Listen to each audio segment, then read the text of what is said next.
바리케이트를 쳐야 합니다. 언론 양심의 역사를 이어갈 언론의 바리케이트를 칠 때다. YTN 해직 기자 노정면의 뉴스바.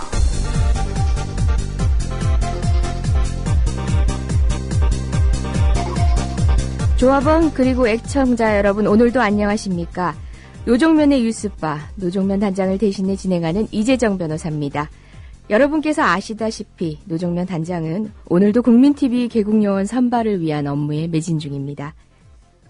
오늘 뉴스바가 준비한 메뉴입니다. 지난해 대선 결과에 불복한다. 박근혜 대통령은 물러나라. 그리고 내년에 대통령 선거를 다시 치르자. 민주당 비례대표 초선 장하나 의원의 이런 주장이 정치권을 발칵 뒤집어놨습니다. 새누리당은 급기야 장 의원을 제명시키겠다고 팔을 걷었습니다. 어찌 보면 이 대목에서 정말 궁금한 건 민주당의 태도입니다.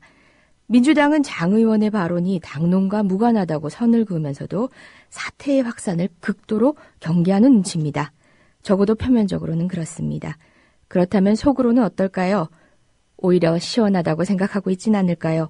그 논란의 주인공 장하나 의원을 이슈 탐험 시간에 전화로 연결합니다. 화장실은 없고 오물을 커다란 요강에 임시 저장 중인데 요강이 이제 꽉 찼다. 최근 탈핵 관련한 책을 쓴 김익중 동국대 의대 교수의 말이었습니다. 원전에서 에너지를 만들면 반드시 폐기물이 나옵니다. 그게 바로 핵 폐기물입니다. 그런데 이걸 어떻게 처리할 방법이 없습니다. 그래서 원전에서 나오는 핵 폐기물을 처리할 방안을 마련하지 못한 그런 사정을 화장실 없는 요강에 빗대는 것인데요. 이게 남의 일이 아닙니다. 이 사안이 매우 심각하다는 점을 우리 모두가 공유했으면 하는 마음에서 양이원영 환경운동연합 에너지국장과 초대석 시간에 이야기를 나눠보겠습니다. 요즘 종북몰이를 일삼는 박근혜 정부 인사들. 실상 그들의 종박이야말로 정말 심각하다는 목소리가 높습니다. 북한 방송 어투로 장하나 의원을 비난하는 정부 여당의 목소리를 뉴스의 재구성에서 담아봤습니다. 광고 듣고 김용민의 조간 브리핑 이어가겠습니다. 학교폭력 예방 앱 스마트 보디가드. 스마트폰 왕따 문자 등 사이버 학교폭력이 6배 이상 늘었습니다. 학교폭력은 언제나 욕설, 모욕, 협박과 같은 폭력 문자를 동반합니다. 그런 학교폭력 문자만을 감지하여 부모님께 알려드립니다. 미리 알면 예방할 수 있습니다. 구글 플레이에서 학교폭력 예방 전문 어플 스마트 보디가드를 설치하세요. 지금 설치하고 먼저 무료 이용해보세요. 남성 여러분, 값비싼 옷을 입어도 폼이 안 나고 운동할 시간은 없으시다고요? 늘어진 뱃살과 튀어나온 가슴살 때문에 고민이십니까? 입는 순간 경험하시게 될 서프라이즈! 바디뷰 프리미엄은 고가의 스포츠웨어에 쓰이는 아쿠아엑스 원사를 사용. 최첨단 공법으로 탁월한 보정력과 신축성, 가공할 흡수력을 겸비했습니다. 우와, 정말 신기해요. 늘어진 가슴이 근육처럼 탄탄해지고 올챙이 같았던 뱃살도 올라보게 들어간대요. 바디뷰 대단합니다. 입는 순간 몸짱이 되는 남자 보정 속옷 바디뷰. 포털 검색창에 바디뷰를 검색해보세요. 구매하실 때 배송 메시지에 국민TV라고 적어주시면 고가의 사은품을 드립니다. 우리의 상조 홍대리입니다. 정치자와 국민TV 조합원의 성원에 힘입어 저희 사장님이 국민TV와 본격적인 업무 제휴를 하기로 하고 시원하게 쏘셨습니다. 우리라이프 상조는 어떤 위협에도 굴하지 않고 국민TV와 함께하는 신뢰받는 상조회사가 되겠습니다. 저희가 최고라고 하지 않겠습니다. 하지만 최선을 다하겠습니다. 열심히 하겠습니다. 지켜봐 주시고 도와주십시오. 1600-3267, 1600-3267 국민TV와 함께하는 우리라이프 상조 홍대리였습니다. 개념상조 우리라이프 상조가 여러분들의 성원에 힘입어 국민TV와 함께 상생할 수 있는 제휴를 맺었습니다. 우리라이프 상조는 참다운 상조 서비스를 위해 바른 길만 가겠습니다. 지금 가입하시면 회원님이 납입하신 소중한 납입금의 10%를 매달 국민TV 발전을 위해 사용하겠습니다. 1600-3267 국민TV와 함께하는 우리라이프 상조입니다.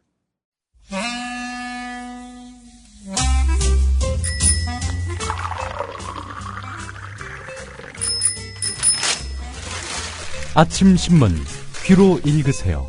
김영민의 조간 브리핑. 예, 조간 브리핑 시간입니다. 오늘 아침 조간 신문에는 어떤 기사가 실렸는지 김영민 PD와 함께 알아봅니다. 김 PD 어서 오세요. 네, 안녕하십니까. 예. 국민일보를 제외한 모든 조간신문이 이 사진을 실었습니다. 북한 김정은 체제의 2인자였던 장성택 국방위원회 부위원장이 지난 8일에 열렸던 노동당 정치국 확대회의에서 해임 그리고 출당, 제명 결정 후에 인민보안원들에게 현장에서 체포되는 사진이 예. 조선중앙TV를 통해서 공개가 된 겁니다. 이게 정말 대망신을 가한 거죠. 그렇지 않습니까? 이걸 보면서 참 북한 사회의 이런 모습은 실소를 금치 못하게 만듭니다. 예, 회의에 이렇게 정좌를 하고 있는 다른 배경의 네. 그런 인물들의 사진이 오히려 상황을 더 도드라지게 보이게 하는 그런 사진인 것 같은데요. 다른 사람들의 얼굴이 굉장히 어둡습니다. 장성택이 끌려나가는 모습. 예, 이게 이제 TV를 통해서 공개가 됐다는 거죠. 자, 또 중요한 부분은 뭐냐면요.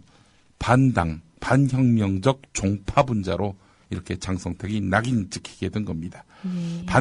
반혁명적 종파라. 이거는 북한에서 가장 무거운 범죄입니다. 자, 그렇기 때문에 지금 장성택이 어떻게 처리될 것인가 이것도 상당히 관심사인데요.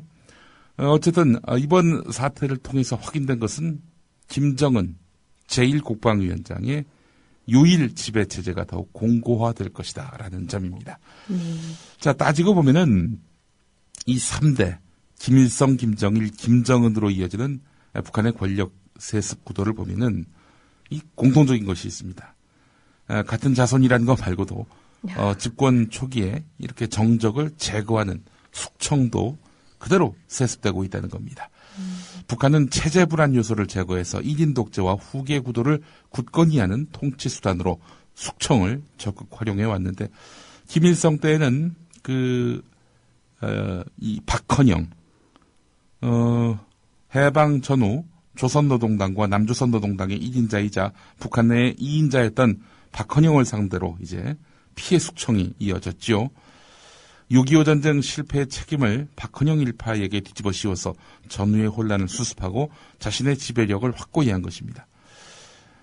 그런 북한은 6.25 전쟁을 승전했다라고 또 이렇게 평가하고 있는데 승전했다고 해놓고는 왜 패전의 책임을 묻는 건지 이해가 안 됩니다만은.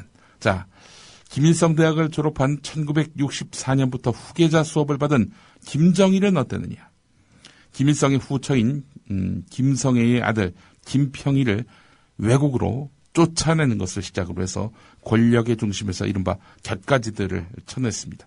이복 동생을 추방시킨 거죠.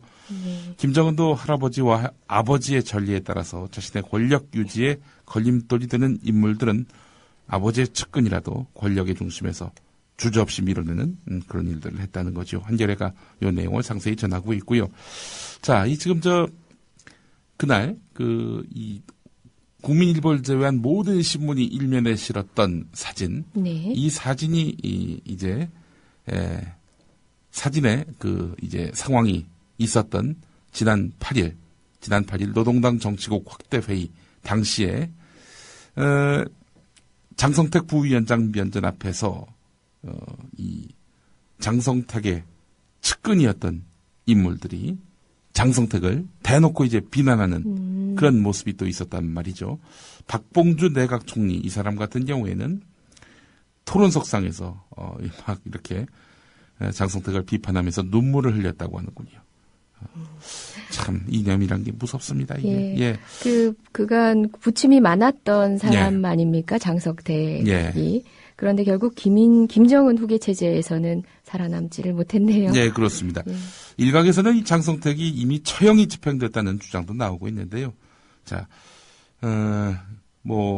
정치국 회의에서 장성택 처형 안건이 결정돼서 용성구역에 위치한 호위국 부대에서 군장성들과 인민보안부, 노동당 간부들까지 해서 모두 7명에 대한 사형이 집행됐다고 합니다.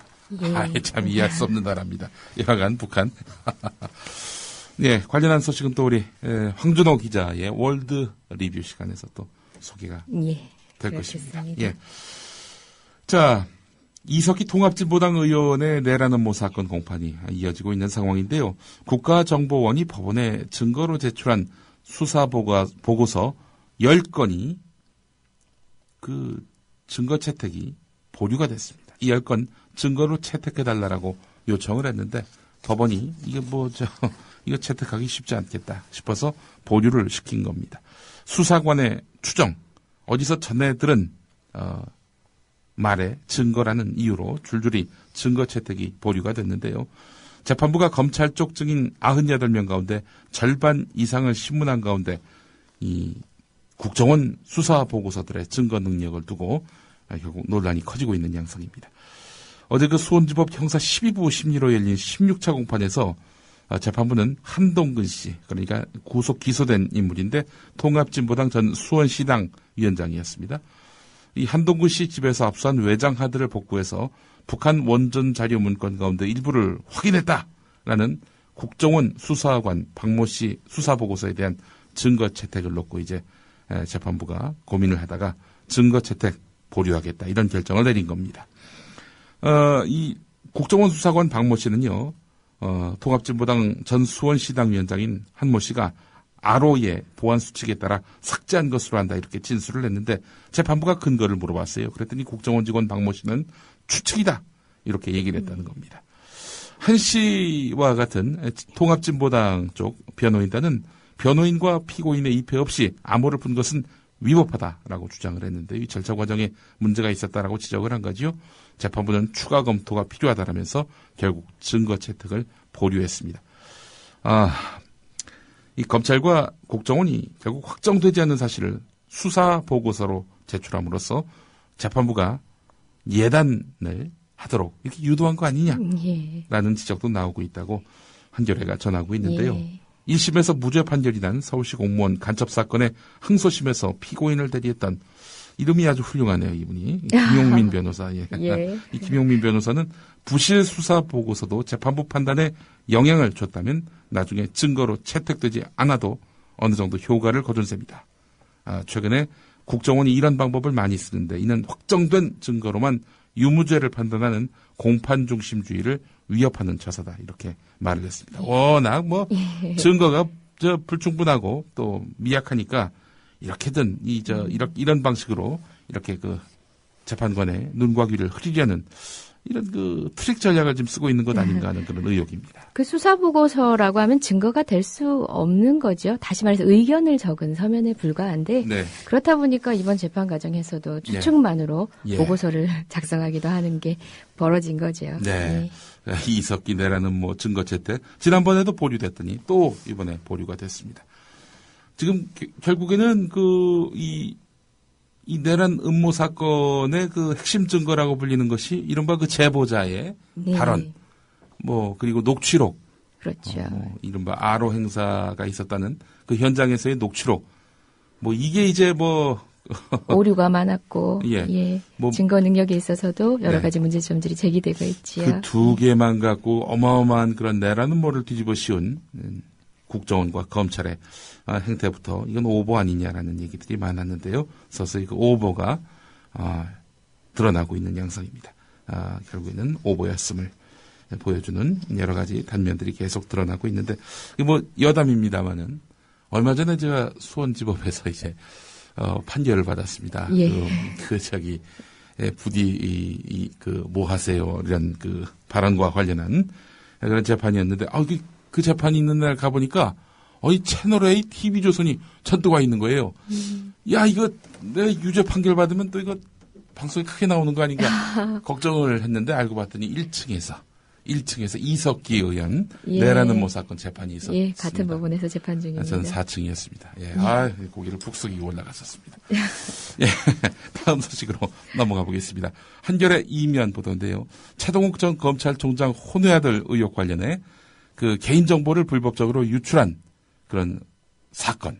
이 사건을 지금 검찰이 수사하고 있는데, 김모 안전행정부국장을 정보 요청자로 지목한 청와대 총무비서관실 소속 조의영 행정관의 진술이 거짓일 가능성이 높다. 검찰이 이렇게 보고 있다는 내용입니다. 이 조오영 행정관은 김 국장이 요청해가지고 이렇게 저는 그 정보를 알아보려 했어요. 이렇게 얘기하지 않았습니까? 자, 근데 구체적인 이유에 대해서 검찰 나가서는 제대로 진술을 못했다고 합니다. 김 국장은 참호군의 신상 정보를 알지도 못할 뿐더러 개인정보 조회를 조오영 행정관에게 부탁할 이유가 없다. 이렇게 밝히고 있는데요. 자, 김 국장은 청와대가 자체 조사 결과를 발표한 지난 4일에 자신을 지목한 이유를 물으려 조오영 행정관 집에 찾아갔는데 만나지 못한 것으로 알려졌다고 합니다. 어제 그 국민일보 보도에 따르면은 만나서 이렇게 대화를 나눴다라고 이제 보도가 되고 있는데. 그런가요? 네. 자, 검찰은 그 김모 국장과 조오영 행정관의 문자 메시지는 객관적인 물증이 조오영 행정관의 진술과 어긋난다고 보고, 조오영 행정관이 왜 김모 국장을 정보 요청자로 지목했는지, 실제 다른 요청자가 있는지 확인하기 위해서 조오영 행정관의 입을 여는데 수사력을 모으고 있습니다. 자, 그래서 이제 검찰은 김모 국장과 조오영 행정관의 대제 신문도 검토하고 있다고 합니다. 자, 주목됩니다, 이것도. 네. 자, 재판 관련한 소식이 또 있습니다. 서울중앙지법 형사합의 21부 심리로 열린 원세훈 전 국정원장 등 전직 국정원 간부 3명에 대한 공판 어제도 있었습니다. 트위터 글을 왜 퍼날랐는지, 증거인멸은 어떻게 이루어졌는지에 대한 국정원 심리전단 직원들의 증언이 이어졌는데 괄목할 증언이 나왔습니다. 국정원 심리전단 사무관이 한 말인데 상부 지시를 받고 트위터 활동을 했다. 우리도 문제가 있다고 생각했다. 이런 식의 발언이었다는 겁니다. 댓글 작업 너무 센 거 아니냐. 직원들끼리 이렇게 의견을 나누기도 했는데요. 올 3월에는 계정 탈퇴를 지시받았다고 하는데요. 한 20개에서 40개의 계정이 남아있을 것이다. 이런 말을 했습니다. 이거 정말 대단한 증언 아니겠습니까? 예, 결과적으로 조직적으로 관여했다는 게 하나둘 속속 드러나고 있는 상황인 거지요. 남재준 국정원장 같은 경우 개인적 일탈이라고 했는데, 아니, 개인적 일탈인, 이를 왜 상부 지시를 받고 합니까? 여기서 벌써 모순이 발생하는 거죠. 그렇습니다. 예, 국정원 심리전단 직원조차도 이런 말을 했다면, 결국, 상부의 지시를 받고 이 조직적인 선거 개입이 이루어졌다라는 그런 사실이 또 드러나게 되는 양상입니다. 자, 심재철 새누리당 최고위원, 이분이 이명박 정부에 불거졌던 민간인 불법 사찰 사건에 대한 국정조사를 위해서 작년 7월 출범한 국회에 국무총리실 민간인 불법 사찰 국조특위에 위원장을 맡았습니다. 자, 그런데 2차례 회의를 끝으로 그 성과 없이 활동을 종료했습니다. 자, 이를 두고 이제 심재철 위원장이 어제 입을 열었습니다. 그동안 회의 개최를 위해서 노력을 했는데 여야 사이에 견해차가 워낙 커서 회의를 열지 못했다. 특위가 제대로 열리지 못한 그런 책임을 지고 무노동 무임금 원칙에 기초해서 이번에 받은 활동비 9천만 원을 국회 사무처에 반납하겠다 이렇게 밝혔습니다. 예. 조선일보 보도를 보면 이렇게만 딱 잘라 나옵니다. 그러면 어떤 인상을 받겠습니까? 심재철 위원장 이 사람 괜찮네. 활동을 안 해서 또 무노동 무임금 원칙 자기들이 그렇게 만들어 놨으니 그것에 대해서 자기들도 책임을 지겠다는 그런 자세로 나오고 있으니 참 책임감 있는 국회의원이고 참 잘 뽑은 선량이다. 이런 인상을 주지 않습니까? 자, 그런데 말이죠. 이렇게만 보면 그렇게 이해할 수 있습니다. 그러나 4월 3일에 나왔던 민주당 박용진 대변인의 논평을 하나 소개하겠습니다. 빨리 내놔라. 9천만 원. 그 당시만 하더라도 6,120만 원이고요. 그랬습니다. 그 내용을 좀 소개하겠습니다. 심재철 의원은 개점 휴업 상태인 민간인 불법 사찰 국정조사 특위위원장 자리에서 즉각 물러나고 부당 수령한 공금을 모두 반납하기 바란다. 지금 확인되고 있는 심재철 의원이 부당 수령한 국민 혈세의 규모를 대략 살펴보면 국조 조사위원장, 국정조사위원장으로서 수령한 활동비만 월 600만 원꼴이고 별도의 지급수당을 월 165만 원 이렇게 지급받고 있다고 한다. 두 가지 항목의 수당만 단순 계산하더라도 지금까지 8개월 동안 총 6,120만 원이라는 거금을 일도 하지 않고 부당 수령해 온 것이다. 이에 대해서 심재철 의원실은 돈을 수령했으나 쓰지는 않았다라고 반박 아닌 반박을 했다고 한다. 하지만 하지도 않은 일에 받은 돈을 쓰지도 않으면서 보관만 하고 있을 것이 아니라 당장 반납하기 바란다. 이런 대변인 논평이 나왔습니다. 4월 3일에. 예. 그리고 그로부터 지금 몇 달이 지났죠? 야, 반년이 넘은 시간이지요. 예, 반년하고도 2개월 더 지나서 그렇네요. 12월 10일자 신문을 보니까 심재철 위원장이 이제서야 활동비를 국회에 내놓겠다라고 밝혔습니다. 중요한 건 돈을 돌려줬다고 해서 모든 게 해결되는 일이 아니지 않습니까? 예. 중요한 국정 업무를 맡아놓고서 네. 결국은 그 업무를 하나도 수행하지 못했다는 그 자체가 지금 충분히 비난받을 만한 일이었지요. 네, 그렇습니다. 이 관련한 문제 제기는 사실 박용진 대변인이 처음 한 건 아니고요. 한겨레 보도를 통해서 이게 문제가 제기됐던 것이고요. 그렇군요. 여기에 또 박용진 대변인이 논평까지 낸 건데 이제 와서 반납해 놓고는 정말 뭐 생색은 혼자 다 내고 있어요. 예. 조선일보는 이런 거 기사를 다룰 때 말이죠. 심재철 위원장 부당 수령해 놓고 내놓지 않고 있다라는 당시의 논란, 야당 대변인까지 나서서 쟁점화한 것인데 네. 이것은 한 줄도 안 다루고 있어요. 그럼 뭐겠어요? 이 심재철 띄우기 아닙니까? 조선일보만 보면은 사안의 진실을 정확하게 알 수가 없는 겁니다. 이걸 분명히 우리가 좀 알아둘 필요가 있을 것 같습니다. 중앙일보가 지금 말이죠. 민주당 청년 비례대표 의원에 대한 때리기에 들어갔습니다. 통합진보당 김재현 의원까지 싸잡았는데요. 예. 자, 이미 다 지난 이야기인데요. 김광진 의원이 과거 비례대표가 되기 전에 했던 트위터에 올렸던 그런 사담들 이런 것들을 문제 삼으면서 극단적 언행으로 무리를 뽑은 함량미달을 뽑았다. 이런 식으로 이제 매도를 합니다. 또 김재현 의원 같은 경우 청년 비례대표 경선에서 1위를 했는데 부정 경선 논란이 벌어졌고 이 사건은 재판이 진행 중이다라고 했는데 제가 알고 있기로는 이거는 아예 문제도 안 된 사안인 걸로 알고 있거든요. 맞습니다. 비례대표 경선 문제가 논란이 되었을 당시에도 여기에 정리됐던 부분이 바로 청년 비례 문제였습니다. 그러니까 김재현 의원 같은 경우는 네. 그 부분에 있어서는 문제가 없었다라는 점이 초두에 드러났었죠. 떨어진 몇 사람들이 문제 제기를 한 거는 알고 있는데 네. 하지만 그것이 이제 그 사람들이 문제 제기한다고 다 그게 쟁점화되고 이런 것들이 사안의 어떤 진실을 다루는 그런 문제가 되지는 않지 않습니까? 어쨌든 이거는 논란이 되지 않는 사안인데도 불구하고 김재현 의원 당선에 뭔가 이 부정이 개입되어 있는 것 아니냐라는 의혹까지 제기하고 있는 양상이고요.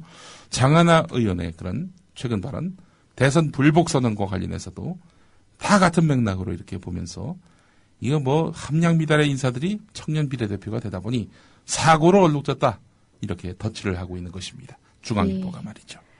중앙일보는 제도에 대한 재고가 참 손쉬운 것 같습니다. 예. 지난 낙곰수 재판이죠. 우리 낙곰수 재판이라고 표현하면 안 되네요. 여기 있는 김영민 PD는 포함되어 있지 않던 주진우, 김어준 재판에서 국민참여재판으로 무죄가 선고되고 난 뒤에 국민참여재판을 또 한동안 때리기에 열을 올렸던 그렇죠. 신문이기도 합니다. 근데 웃긴 것은 국민참여재판을 칭송했던 기자가 나중에 또 국민참여재판이 문제가 많다. 이런 식으로 유체이탈적 화법을 또 썼단 말이죠. 대체 이게 자기들 말을 믿으라고 기사를 쓸 텐데 말이죠. 이게 한 입으로 두 말을 하니 말이죠. 이 언론인이 이러면 안 되죠. 예. 청년 비례대표 문제와 관련해서 때리기에 나섰는데 아주 로또 노리는 정치꾼을 걸러야 된다는 식의 이런 표현까지도 서슴없이 이야기하고 있습니다.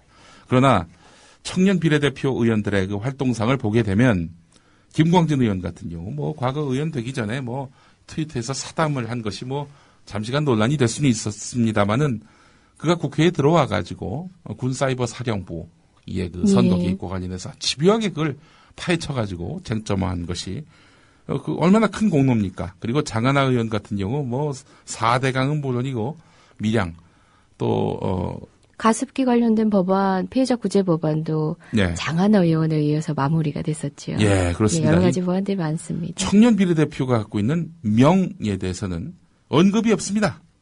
아주 작은 꼬투리, 이것도 확정된 사실도 아니고 또 장점화하기엔 너무나 함량미달의 그런 사안들을 갖고 침서봉대해가지고 청년 비례대표 잘못됐다 이런 식으로 이렇게 매도하는 것.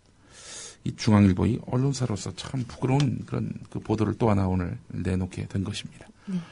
한겨레 신문에 그 관련 기사가 또 있습니다. 이 사설을 인용해 보려고 하는데요.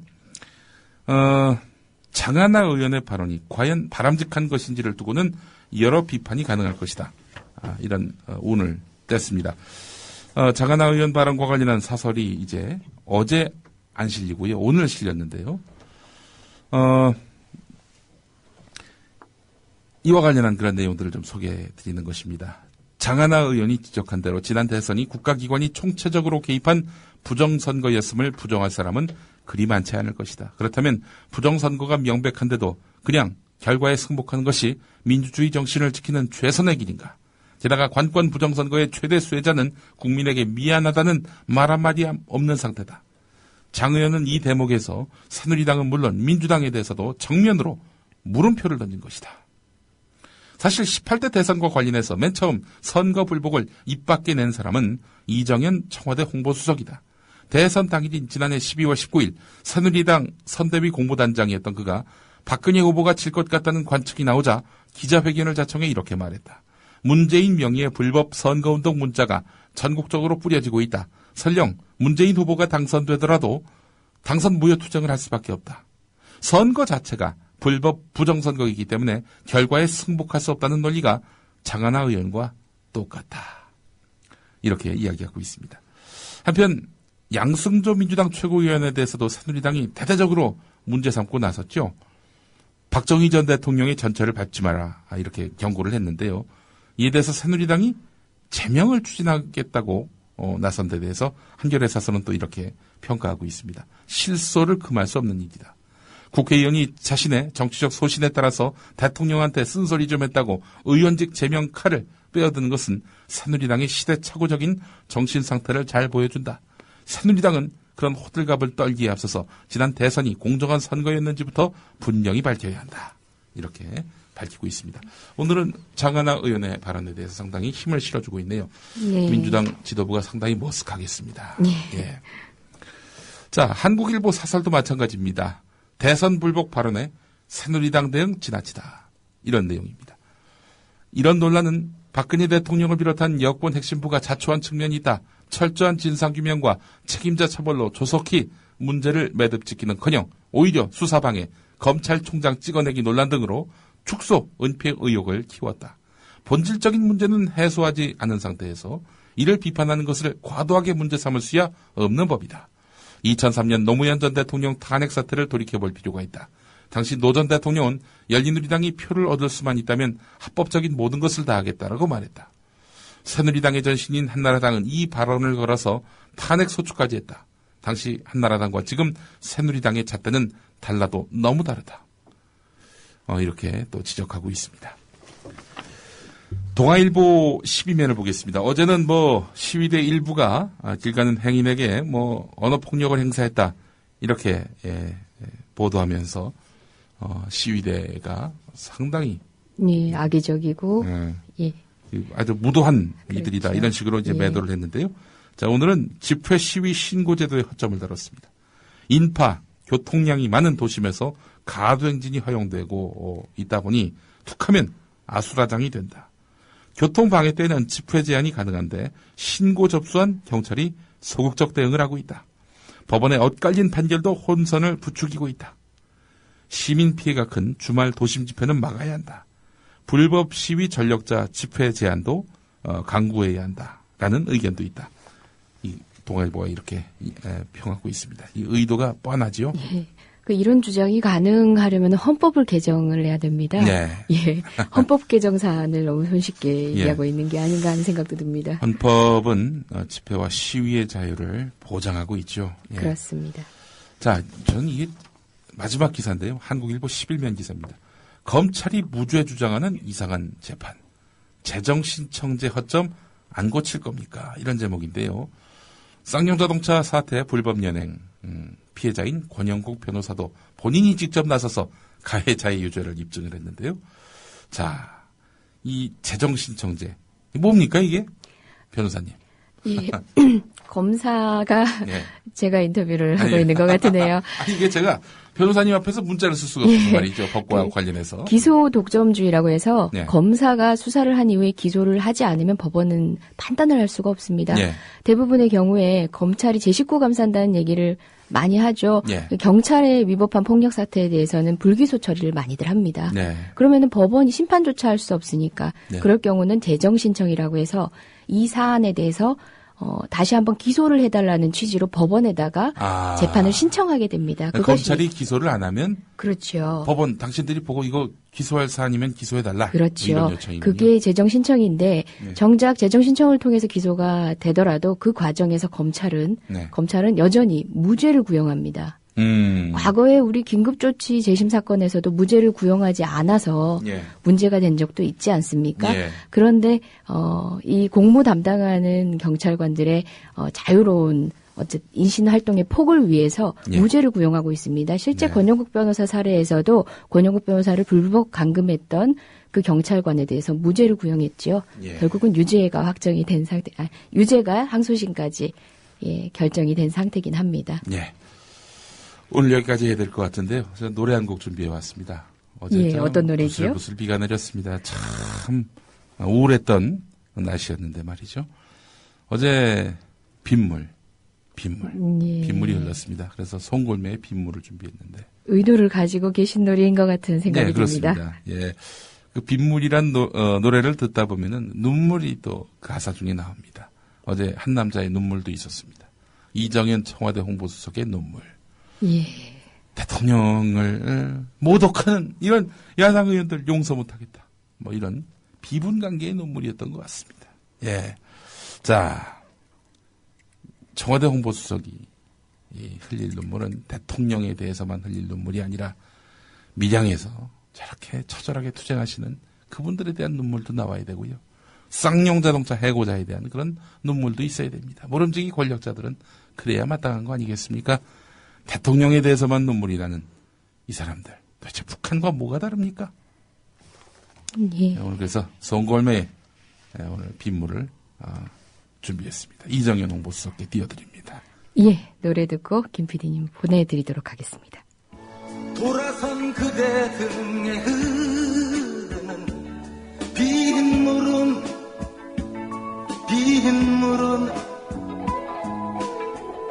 이 가슴 저리도록 흐르는 눈물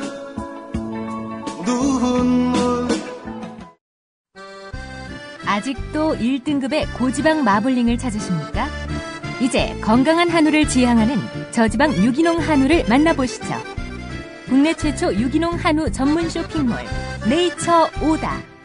신규 회원 가입 시 사용 가능한 적립금 3,000원과 구매 금액의 3%를 적립해드리며 무료로 배송해드립니다.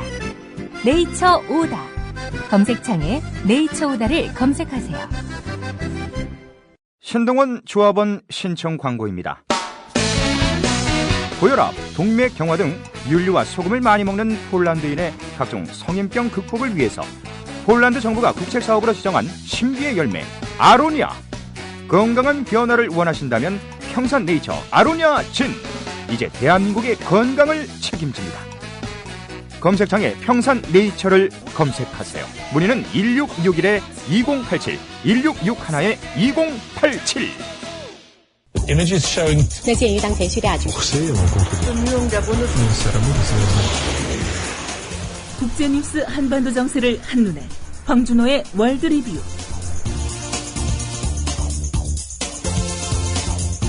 간밤에 한반도와 지구촌에는 어떤 일이 있었는지 국제뉴스 전문 캐스터 황준호 기자와 함께 살펴봅니다. 황준호 기자. 안녕하십니까? 예, 안녕하십니까? 예. 북한 장성택 소청 소식 관련해서 어제 아침에는 속보로 전해주셨는데요. 그 이후에 나온 얘기 좀 더 전해주시겠습니까? 북한이 어떤 새로운 조치를 취했다는 소식은 어제는 없었고요. 그렇지만 북한 매체들은 지난 일요일에 숙청을 최종 결정하는 자리에서 장성택을 끌어내는 장면을 TV로 보여줬다는 게 큰 기사거리였습니다. 남쪽의 많은 신문들이 이 사진을 일면 톱으로 싣고 있습니다. 1970년대 초 이후에 그런 장면이 북한 매체에서 나온 게 이번이 처음이고 상당히 충격적인 장면이었는데 그만큼 대내외에 강력한 메시지를 보내겠다는 의도가 읽혔습니다. 북한의 노동신문도 일면에다가 숙청 기사를 실으면서 주민들한테 대대적으로 소식을 전했습니다. 그 밖에 북한의 군대라든지 다른 분야에서의 특별한 동향은 없었습니다. 예, 그런데 왜 숙청했고, 그러니까 숙청의 이유와 앞으로 북한이 어떻게 될 건지가 궁금한데요. 어떤 분석들이 나오고 있습니까? 어제 북한의 발표문을 보면 숙청의 이유가 크게 세 가지로 정리가 됩니다. 첫 번째는 분파행위인데요. 소위 분파주의 또 종파주의라는 것은 북한이 역사적으로도 가장 엄하게 다스린 부분입니다. 장성택이 과거에 처벌받은 사람들을 간부에 넣어가지고 세력을 넓히려고 했고 김정은의 명령에 불복했다는 게 분파 행위의 근거였습니다. 또 숙청의 두 번째 원인은 경제적인 문제였는데요. 나라의 귀중한 자원을 헐값에 팔았다라고 한 걸로 볼 때 북한의 유명한 무산 철광산에다가 중국의 투자를 받은 문제, 이것을 겨냥한 것 같습니다. 그리고 세 번째는 부정부패인데요. 여자 문제, 외화탕진, 마약 문제 이런 같은 걸 지적했습니다. 한마디로 말하면 장성택이 전횡을 저질렀다는 건데 이게 주어가 장성택이 아니라 장성택 일당이어서 그 주변 인물들에 대한 제거 작업이 앞으로 이어질 것을 예감하게 했습니다. 예, 장성택이라고 하면은 중국 통이고 또 경제 개혁론자로도 알려져 있는데 그 부분에 대한 영향은 어떨까요? 경제 개혁을 포함한 북중 관계, 이게 가장 큰 관심인데요. 중국 쪽 전문가들이 언론에다 하는 얘기를 종합해 보면 부정적인 영향이 없지는 않겠지만 사람 한두 명 때문에 크게 차질이 있지는 않을 거다, 이런 말을 많이 했습니다. 중국이 북한의 전략적 가치를 높게 생각하니까 핵실험 같은 큰 사고를 치더라도, 설령 치더라도 죽지 않을 만큼은 살려두는 그런 식의 경제 협력을 계속하는 게 중국의 국익에 맞기 때문에 그런 중국의 필요 때문에라도 북중 관계가 나빠지지는 않을 거라는 예상입니다. 그 외의 분야에서 북한이 어떻게 될 거라는 얘기는 아직까지는 그게 다 심한 추정의 영역에 있는 것들이니까 예상하기는 좀 쉽지 않은 상황입니다. 예. 또 추가로 여러 가지 전망들이 나오는 경우 다시 여쭤보도록 하겠습니다. 일반 국제 뉴스로 넘어가 보겠습니다. 싱가포르에서는 44년 만에 폭동이 일어났다는 소식이 있는데요. 준법 국가의 상징인 싱가포르에서 1969년 이후 처음으로 폭동이 일어났습니다. 그저께 밤에 리틀 인디아라는 외국인 거주주 구역에서 인도계 노동자가 차에 치여 사망하는 일이 있었는데요. 거기에 외국인 노동자들이 항의하면서 폭동으로 번졌고 18명이 다치고 27명이 체포됐습니다. 싱가포르 인구 530만 중에서 동남아 출신 외국계 노동자가 130만 명인데 치안이 엄격히 유지되는 나라에서 이런 폭동이 일어났다는 것은 외국인 노동자 문제가 심각해졌다는 징후로 받아들여지고 있습니다. 임금은 적게 받고 일은 많이 하면서 그동안 쌓였던 노동자들의 불만, 그게 터지기 직전이라는 신호로 보입니다. 예, 이민족에 대해서 어떤 정책을 취하고 있는지 우리나라에 대해서도 관심이 높은데요. 기감을 삼을 만한 소식이기도 한 것 같습니다. 영국에서는 사회적 슈퍼마켓이 처음으로 문을 열었다는데요. 어떤 슈퍼마켓이죠? 영어로 소셜 슈퍼마켓, 사회적 말 그대로 소셜 슈퍼마켓인데 물건의 이상은 없는데 너무 많이 만들어져서 남아있거나 아니면 포장 같은 데서 조그만 문제가 있어서 못 파는 물건들, 소위 잉여 생산품들을 최대 70%까지 할인된 가격에 파는 슈퍼마켓입니다. 영국 사우스 요크셔주에서 어제 처음으로 문을 열었고 이게 회원제로 운영이 되는데 빈곤 가정 500가구가 6개월 동안 시범 이용자로 뽑혔습니다. 앞으로 영국 전역에 20곳 정도가 더 생길 계획인데요. 물건을 만들고 파는 쪽에서도 어쨌든 간에 싼 값이라도 팔 수 있으니까 버리는 것보다 이익이라는 반응이 나오고 있습니다. 그런데 이런 게 생길 만큼 영국의 식량 빈곤 문제가 심각해졌다는 방증인데요. 음식을 공짜로 나눠주는 푸드뱅크의 이용자가 지난 1년 사이에 3배 가까이 늘었고 또 영양실조 어린이도 크게 늘고 있다는 것, 이런 것도 이 문제가 얼마나 심각한지를 보여주고 있습니다. 아, 영양실조 어린이요. 영국 하면은 요람에서 무덤까지 복지의 나라 아닙니까? 그렇습니다. 왜 이렇게 되지요? 짧게 보자면 2008년 글로벌 금융위기가 유럽의 정부 재정 문제로 옮아가면서 긴축 정책을 할 수밖에 없었고 그러면서 복지를 축소하게 됐습니다. 영국은 과거에는 영국식 사회주의를 한다라고 할 정도로 복지가 아주 강한 나라였는데 요즘에는 그 유명한 NHS, 국민보건서비스 이것만 빼고 많은 복지제도들이 축소되거나 사라지고 있습니다. 정치의 문제도 물론 작용하고 있는데요. 2010년에 캐머런의 보수당이 따뜻한 보수주의를 내걸고 집권을 했는데 그런 많은 약속들을 저버리면서 이런 상황에까지 이르게 됐습니다. 예, 미국에서도 요새 최저임금 논쟁이 뜨겁다고요? 예, 미국에서 가장 핫한 이슈가 최저임금 문제인데요. 맥도날드 같은 패스트푸드점 노동자들이 최저임금을 올리라고 이곳저곳에서 시위를 계속하고 있습니다. 미국의 연방 최저임금은 시간당 7.25달러, 우리 돈으로 한 7,600원 정도가 되고 그걸 기준으로 해가지고 지자체들이 각각의 최저임금을 정하고 있습니다. 그런데 패스트푸드라든지 아니면 월마트 같은 대형 할인점 이런 데서 하루 종일 1년 내내 일해도 식료품 보조를 받아야 되는 그런 실태가 알려지면서 노동자들하고 각급 의회는 최저임금을 올리려고 하고 반면에 기업체들은 그렇게 되면은 그 지역에서 철수하겠다라고 경고하면서 곳곳에서 갈등이 벌어지고 있습니다. 아, 그 지역에 철수하겠다. 기업의 논리와 대응은 어느 나라나 비슷하다는 생각이 드네요. 그런 것 같습니다. 예. 이 진보적 경제학자들은 임금을 올려주면 소비가 늘어나면서 경제가 살아날 거다 이런 주장을 하면서 소위 임금이 주도하는 경제성장론 이것을 주장하고 있는데요. 기업주들은 단기적인 이익을 중시하는 사람들이기 때문에 완강히 버티고 있습니다. 또 요즘에 유럽 쪽에서는 최저임금 논쟁도 있지만 소위 기본소득을 국가가 보장하는 문제 여기에 대한 논쟁이 있는데요. 이런 임금 주도의 경제성장론 이게 얼마나 현실에서 시도될 수 있을지 관심이 가고 있습니다. 예. 역시 다음 소식도 미국 이야기인데요. 예. 미국의 유명한 IT 기업들이 공동 캠페인을 벌이기로 했다죠. 그 목표가 어떤 건가요? 미국 국가안보국 NSA의 개인정보 수집 문제를 개혁하라는 요구입니다. 구글, 마이크로소프트, 애플, 페이스북 이런 글로벌 인터넷 기업들이 공동의 캠페인 조직을 만들기로 했는데요. 오바마 대통령하고 의회에 보낸 편지에서 NSA가 주도하는 정부의 감청 활동이 시민의 기본권 그리고 인터넷의 신뢰를 무너뜨리고 있다고 주장했습니다. NSA가 IT 기업들의 정보를 몰래 빼낸 실태가 계속 알려지면서 IT 기업들이 이렇게 손을 잡고 공동 대응을 하게 됐는데요. 그렇지만 그 기업들도 그동안 NSA의 활동에 의무로양으로 협조하지 않았냐. 그리고 구글 같은 데서 하는 개인정보 수집이 NSA보다 더 무섭다. 이런 목소리도 한편에서 나오고 있습니다. 예, 그렇습니다. 그렇든 간에 어쨌든 IT 기업에서 개인정보 수집 문제를 문제제기했다는 것 자체가 굉장히 이채롭네요. 그렇습니다. 예, 태국 의회가 결국 해산을 선언했네요. 반정부 시위로 위기에 몰린 태국의 잉낙 총리가 의회를 해산하고 총선을 하겠다고 선언했습니다. 그렇지만 이런 조치에도 시위가 안정될 것 같지는 않은데요. 시위대는 잉낙 총리의 즉각 퇴진을 요구하고 있지만 총리는 헌법에 따라서 새 정부가 구성되는 내년 2월까지는 물러나지 않겠다고 밝혔기 때문입니다. 선거를 하면은 늘 야권이 지기 때문에 야권이 총선 참여 자체를 거부할 가능성도 있는데요. 결국은 야권은 군부와 왕실이 개입하는 상황, 이것을 원하고 있다는 분석이 지배적입니다.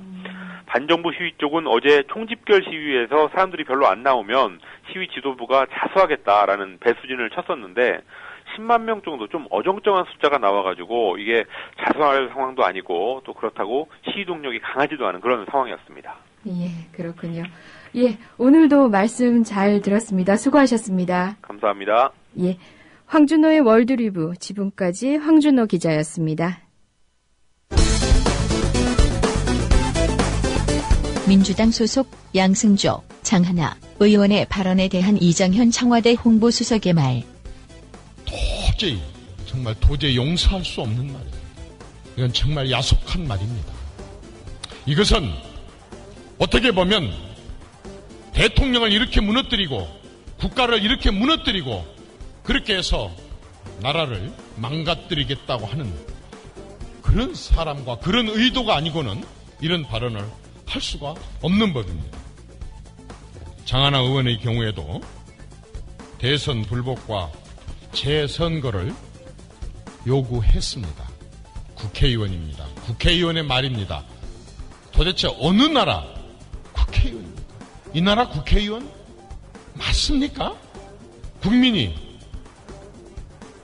선거를 통해서 뽑은 대통령을 물러나서 구체적으로 날짜까지 지명하면서 재선거를 하자고 하는 이 국회의원의 발언이 과연 옳은 발언입니까? 이정현 홍보수석의 말을 북한 방송에서 재구성한다면 어떻게 될까? 장하나 의원 홈페이지에서 가져온 원고로 만들어봤습니다. 조국의 최고조는 박정희가 가해의 영인에 대한 어떠한 보전도 용납하지 않을 것이다. 민주 괴뢰패라는 황당무계한 궤변과 날조로 우리를 악랄하게 중상 모독하는 것으로 성차지 않아 심지어 무언하기도 우리의 최고조건에까지 도전에 나서고 있다. 여야 관계수상 전례 없는 매우 심각한 사태가 오고 있다. 우리의 준엄한 경고에 귀를 기울이지 않고 계속 불법 부정선거니 사퇴 요구니 하는 부활광기를 부린다면 우리는 천추에 용납 못할 특대형 범죄의 대가가 과연 어떨 것인가 하는 것을 똑똑히 보여줄 것이다. 우리의 최고 전원에 도전하는 자들은 죽음을 면치 못한다. 원수들이 초선의원을 앞세워 악담질하며 발악할수록 만장약던 우리의 보복의지는 더욱 천백대로 닫아지고 있으니 그것이 터지는 순간 이 땅에서 역적무리들을 모조리 쓸어버리게 될 것이다. 괴뢰 패랑과 장하나 역부는 즉각 역사패 사퇴하고 의원직 사퇴로 초론에 대한 모독에 만분의 1이라도 그 죄를 씻으라.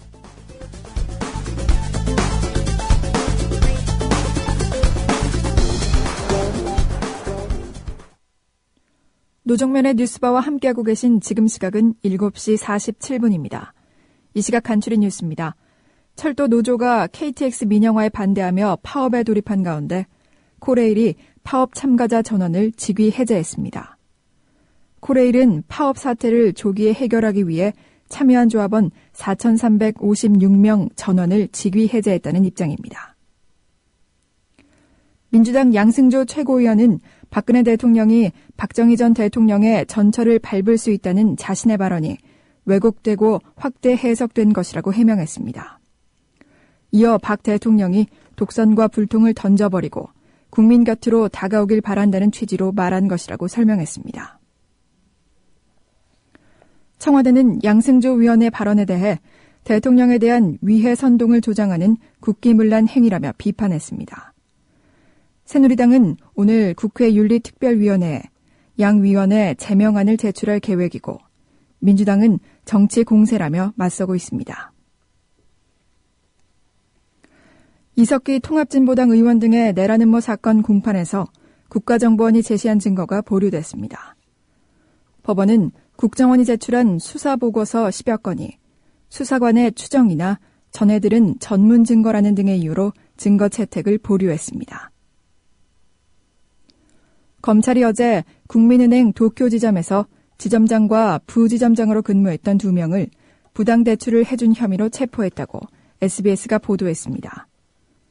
검찰은 이들이 근무 중인 지점 2곳을 압수수색해 대출이 이뤄진 경위와 대출 과정에서 불법 행위가 있었는지 등을 확인하고 있습니다. 중학교 체육교사 임용시험 문제 일부가 유출됐다는 의혹이 제기됐습니다. 시험에 출제된 문제 중 2문항이 모 대학의 특강 자료와 같아 일부 수험생들이 문제 유출 의혹을 제기하자 출제를 담당한 한국교육과정평가원이 진상조사에 나섰습니다. 경기도 수원의 한 산부인과에서 불이나 산모와 신생아 등 20여 명이 연기를 피해 인근 병원으로 옮겨졌습니다. 이번 화재로 인명피해는 없었고 건물 1층의 천장에서 불꽃이 튀면서 불이 나기 시작했다는 목격자들의 말을 토대로 정확한 화재 원인을 조사하고 있습니다. 지금까지 이 시각 간추린 뉴스 아나운서 김희주였습니다. 국민TV가 충청도 대전으로 달려가요.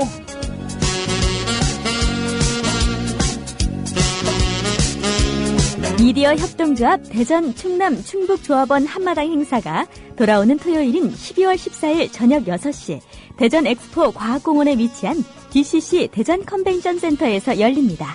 문희정 아나운서의 사회로 국민TV 라디오 나란히 가지 않아도의 진행자인 가수 손병희의 콘서트와 국정원 국정조사에서 두각을 드러낸 민주당 박범계 의원과 함께하는 서영석 김용민의 정치토크 공개방송, 최동석 조상훈의 왜 협동조합인가 공개특강으로 꾸입니다.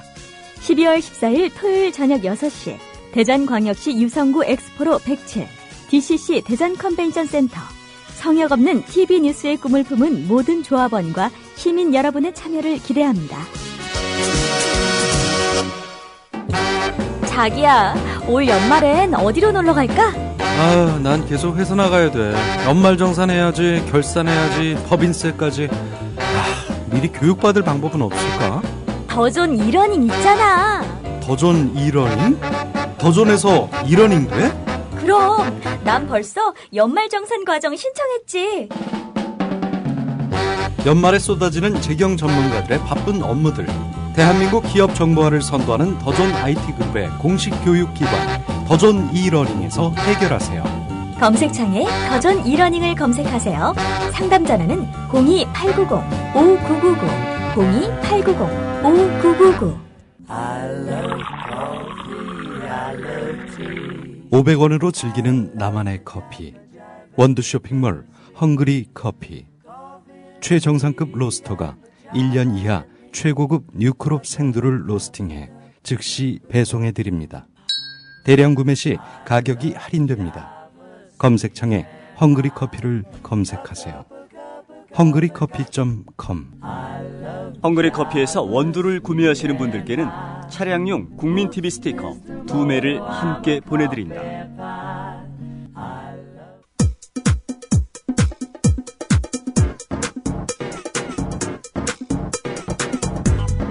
노정면의 뉴스바. 이제는 이슈 탐험입니다. 지난해 대선 결과에 불복한다. 박근혜 대통령은 물러나라. 그리고 내년에 대통령 선거를 다시 치르자.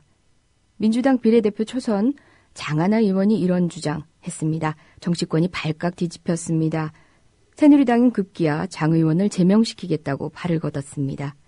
어찌 보면 이 대목에서 가장 궁금한 건 민주당의 태도입니다. 민주당은 장 의원의 발언이 당론과 무관하다고 선을 그으며 사태의 확산을 극도로 경계하는 눈치입니다. 적어도 표면적으로는 그렇습니다.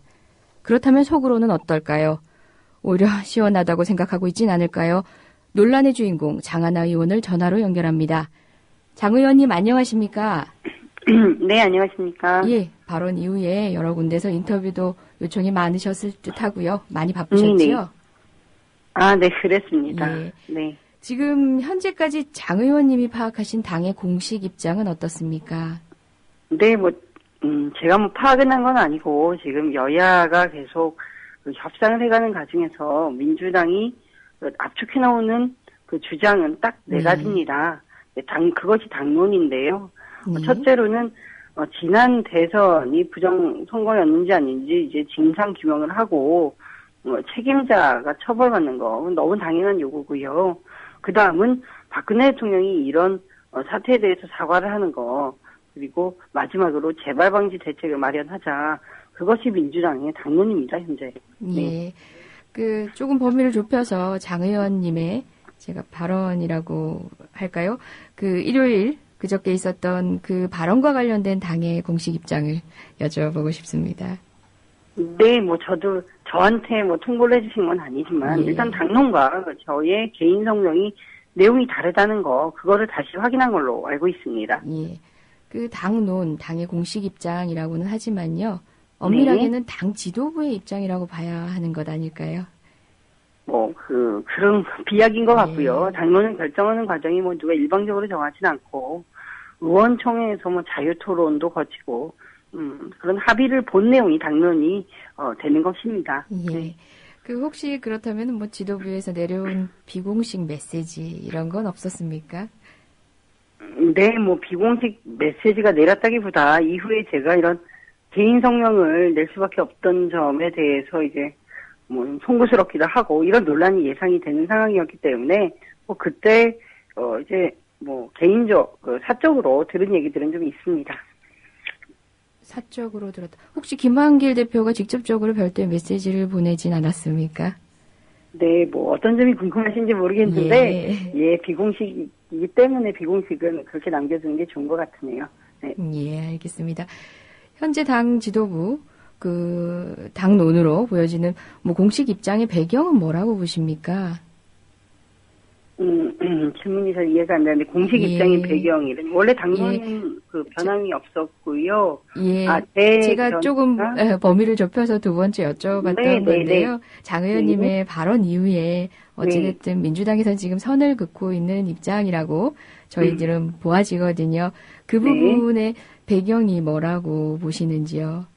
그냥 당론과 다르니까 다르다고 한 거라서 뭐 특별히 배경이랑 이런 거는 얘기 드리기가 별로 적합치가 않은데, 예, 제가 당론이랑 좀 너무 차이가 있기 때문에 개인 성명을 낸 것이고, 여기에서 새누리당이 민주당의 입장을 밝혀라. 그리고 사실 새누리당은 지금 국면을 또 이 정쟁으로 몰아가기를 되게 원하고 있습니다. 그래서 뭐 사과도 당대표가 해야 된다. 당에 저 장하나를 출당시켜야 된다. 이런, 좀 상식을 벗어난 요구들을 하고 있는데, 거기에 대해서 당이, 가장 좀, 뭐랄까요, 차분하게, 아주 있는 사실만 이렇게 얘기했다고 보여지고요. 뭐, 일부 언론에서 선 그었다, 뭐, 저를 마치 돌려세운 것처럼 얘기하지만, 실제 분위기는 전혀 그렇지 않다는 거를 이 기회 빌어서 좀 말씀을 드리고 싶네요. 예.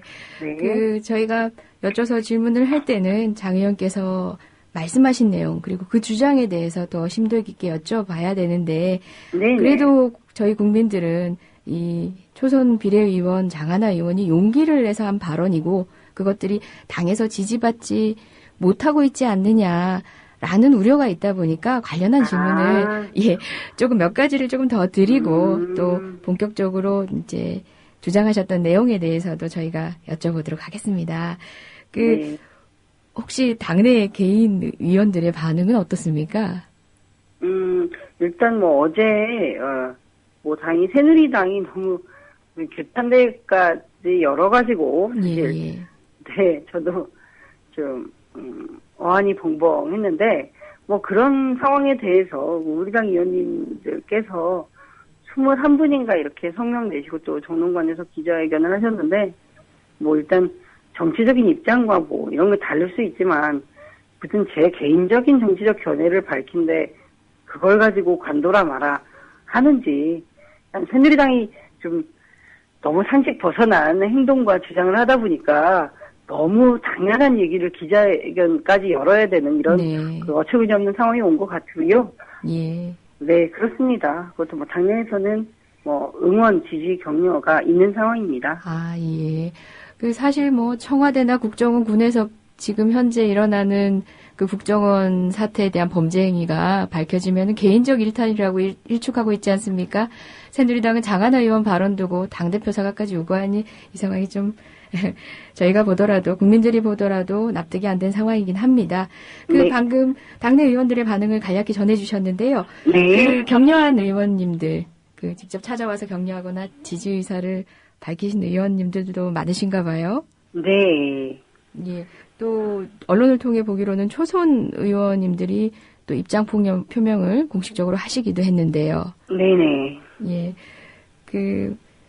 그렇다면은 이런 질문도 굉장히 좀 질문 드리기도 좀 무한한 질문이긴 합니다만은 그렇게 지지 의사를 표해 주신 분들 그리고 또 간접적으로라도 응원하고 지지하고 있음을 보여주신 분들이 대략 한 어느 정도 된다고 보면 됩니까? 네, 생각하시는 것보다 보통 지금 언론 분위기나 또 뉴스에 달리는 댓글 분위기를 봤을 때 많은 국민 여러분들께서 생각하시는 것보다는 훨씬 많은 것 같고요. 하지만 제가 구체적으로 말씀 못 드리는 건 사실 뭐가 무서워서가 아니라 새누리당이 이런 사태가 있을 때마다 이거를 빌미로 이 문제를 가지고 좀 유의미한 정치 토론을 하는 것이 아니라 이걸 가지고 내년 예산 또 흔들고 민생 관련 법안들 다 지금까지 토론해왔던 것들 뒤집고 이런 일을 합니다. 그래서 저도 이게 지금 예산을 들여다보고 있는 시기에 이런 주장을 하는 게 과연 옳은가, 이런 것 때문에 새누리당이 또, 지금 철도노조 파업하는 건도 있지만, 사실 민생과 관련된 문제들을, 토론보다는 일방 통행하는 거를 너무 좋아하는 그런 습성을 보이는 정당이기 때문에, 그런 점에서 걱정이 많이 돼서요. 저도 꼭 필요한 한도가 아니면 당의 분위기 같은 거, 제가 아니라 다른 의원님들 당의 분위기 같은 것은 전하고 싶지가 않습니다. 부작용이 클 것이기 때문에요. 네. 어떤 입장이신지는 충분히 납득이 됩니다. 하지만 또 국민은 이게 장하나 의원님의 개인적인 의견이가 아니라 국민의 대표자로서 국회의원으로서 양심에 따른 판단이었다고 생각하고 또 그 일면은 국민이 바라는 국민의 여론과 또 맞닿아 있는 국민의 여러 가지 의견들이 있겠지만 그래도 주된 여론에 맞닿아 있는 지점도 있기 때문에 야당 전반의 어떤 분위기를 듣고 싶어 하는 것 같습니다. 주로 지지해 주시는 분들은 어떤 이야기들을 하시나요? 일단 금요일 날이었나요? 제가 사실 일요일에 첫 성명을 한 건 아니고 금요일에는 제가 개인적으로 제 페이스북에 트위터를 올렸었는가 SNS를 통해서 한겨레신문 일면에 나왔던 국정원의 리트윗 글이 밝혀진 것만 2천만 건이 넘는다는 내용을 가지고 이래도 개인적인 일탈인가, 이래도 부정선거가 아닌가 이런 글을 올렸고요. 이후에 좀 질문을 좀 많이 받아서 제가 입장을 정리해가지고 성명을 발표한 것이 일요일이 된 것인데요. 여기에 대해서 검찰 수사 결과에 대한 정부와 새누리당의 태도가 이거는 정치적으로 무책임한 거를 떠나서 다 공감하실 겁니다. 개인적 일탈이라는 게 사실 말이나 될 소린가 이런 마음들은 당연히 다 공감하시죠. 사실 국민 여러분들과 크게 온도 차가 다르지 않다라고 분노의 수준은 대동소이하다 이렇게 말씀을 드리겠습니다. 국민 여러분들의 인식과 크게 다르지 않은 그런 측면에서 장 의원님의 발언과 행동에 대해서 지지 의사나 응원을 하셨다 이렇게 봐도 되겠네요. 네. 또 비슷한 질문입니다. 지도부 소속 의원이라고 표현할 수 있는 의원님이나 아니면 최고위원 또는 중진 의원님들도 이런 구체적인 지지를 밝히신 분들이 있나요? 그러니까 개인적이라는 걸 저희가 조건으로 붙여서 여쭤보겠습니다. 네, 근데 이 방송을 열혈 청취자만 듣는 게 아닐 거고요.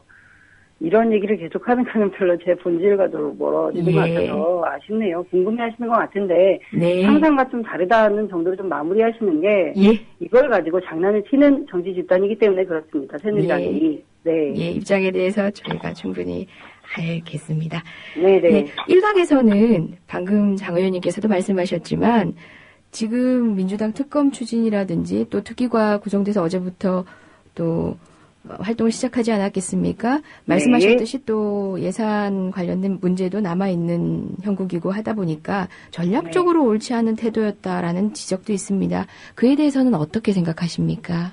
그 부분이 저로서도 가장 많이 고민을 했던 부분입니다. 그래서 더 많은 의원님들 함께 하기보다는 또 장하나 의원 개인의 성명으로 나갔던 부분이기도 한데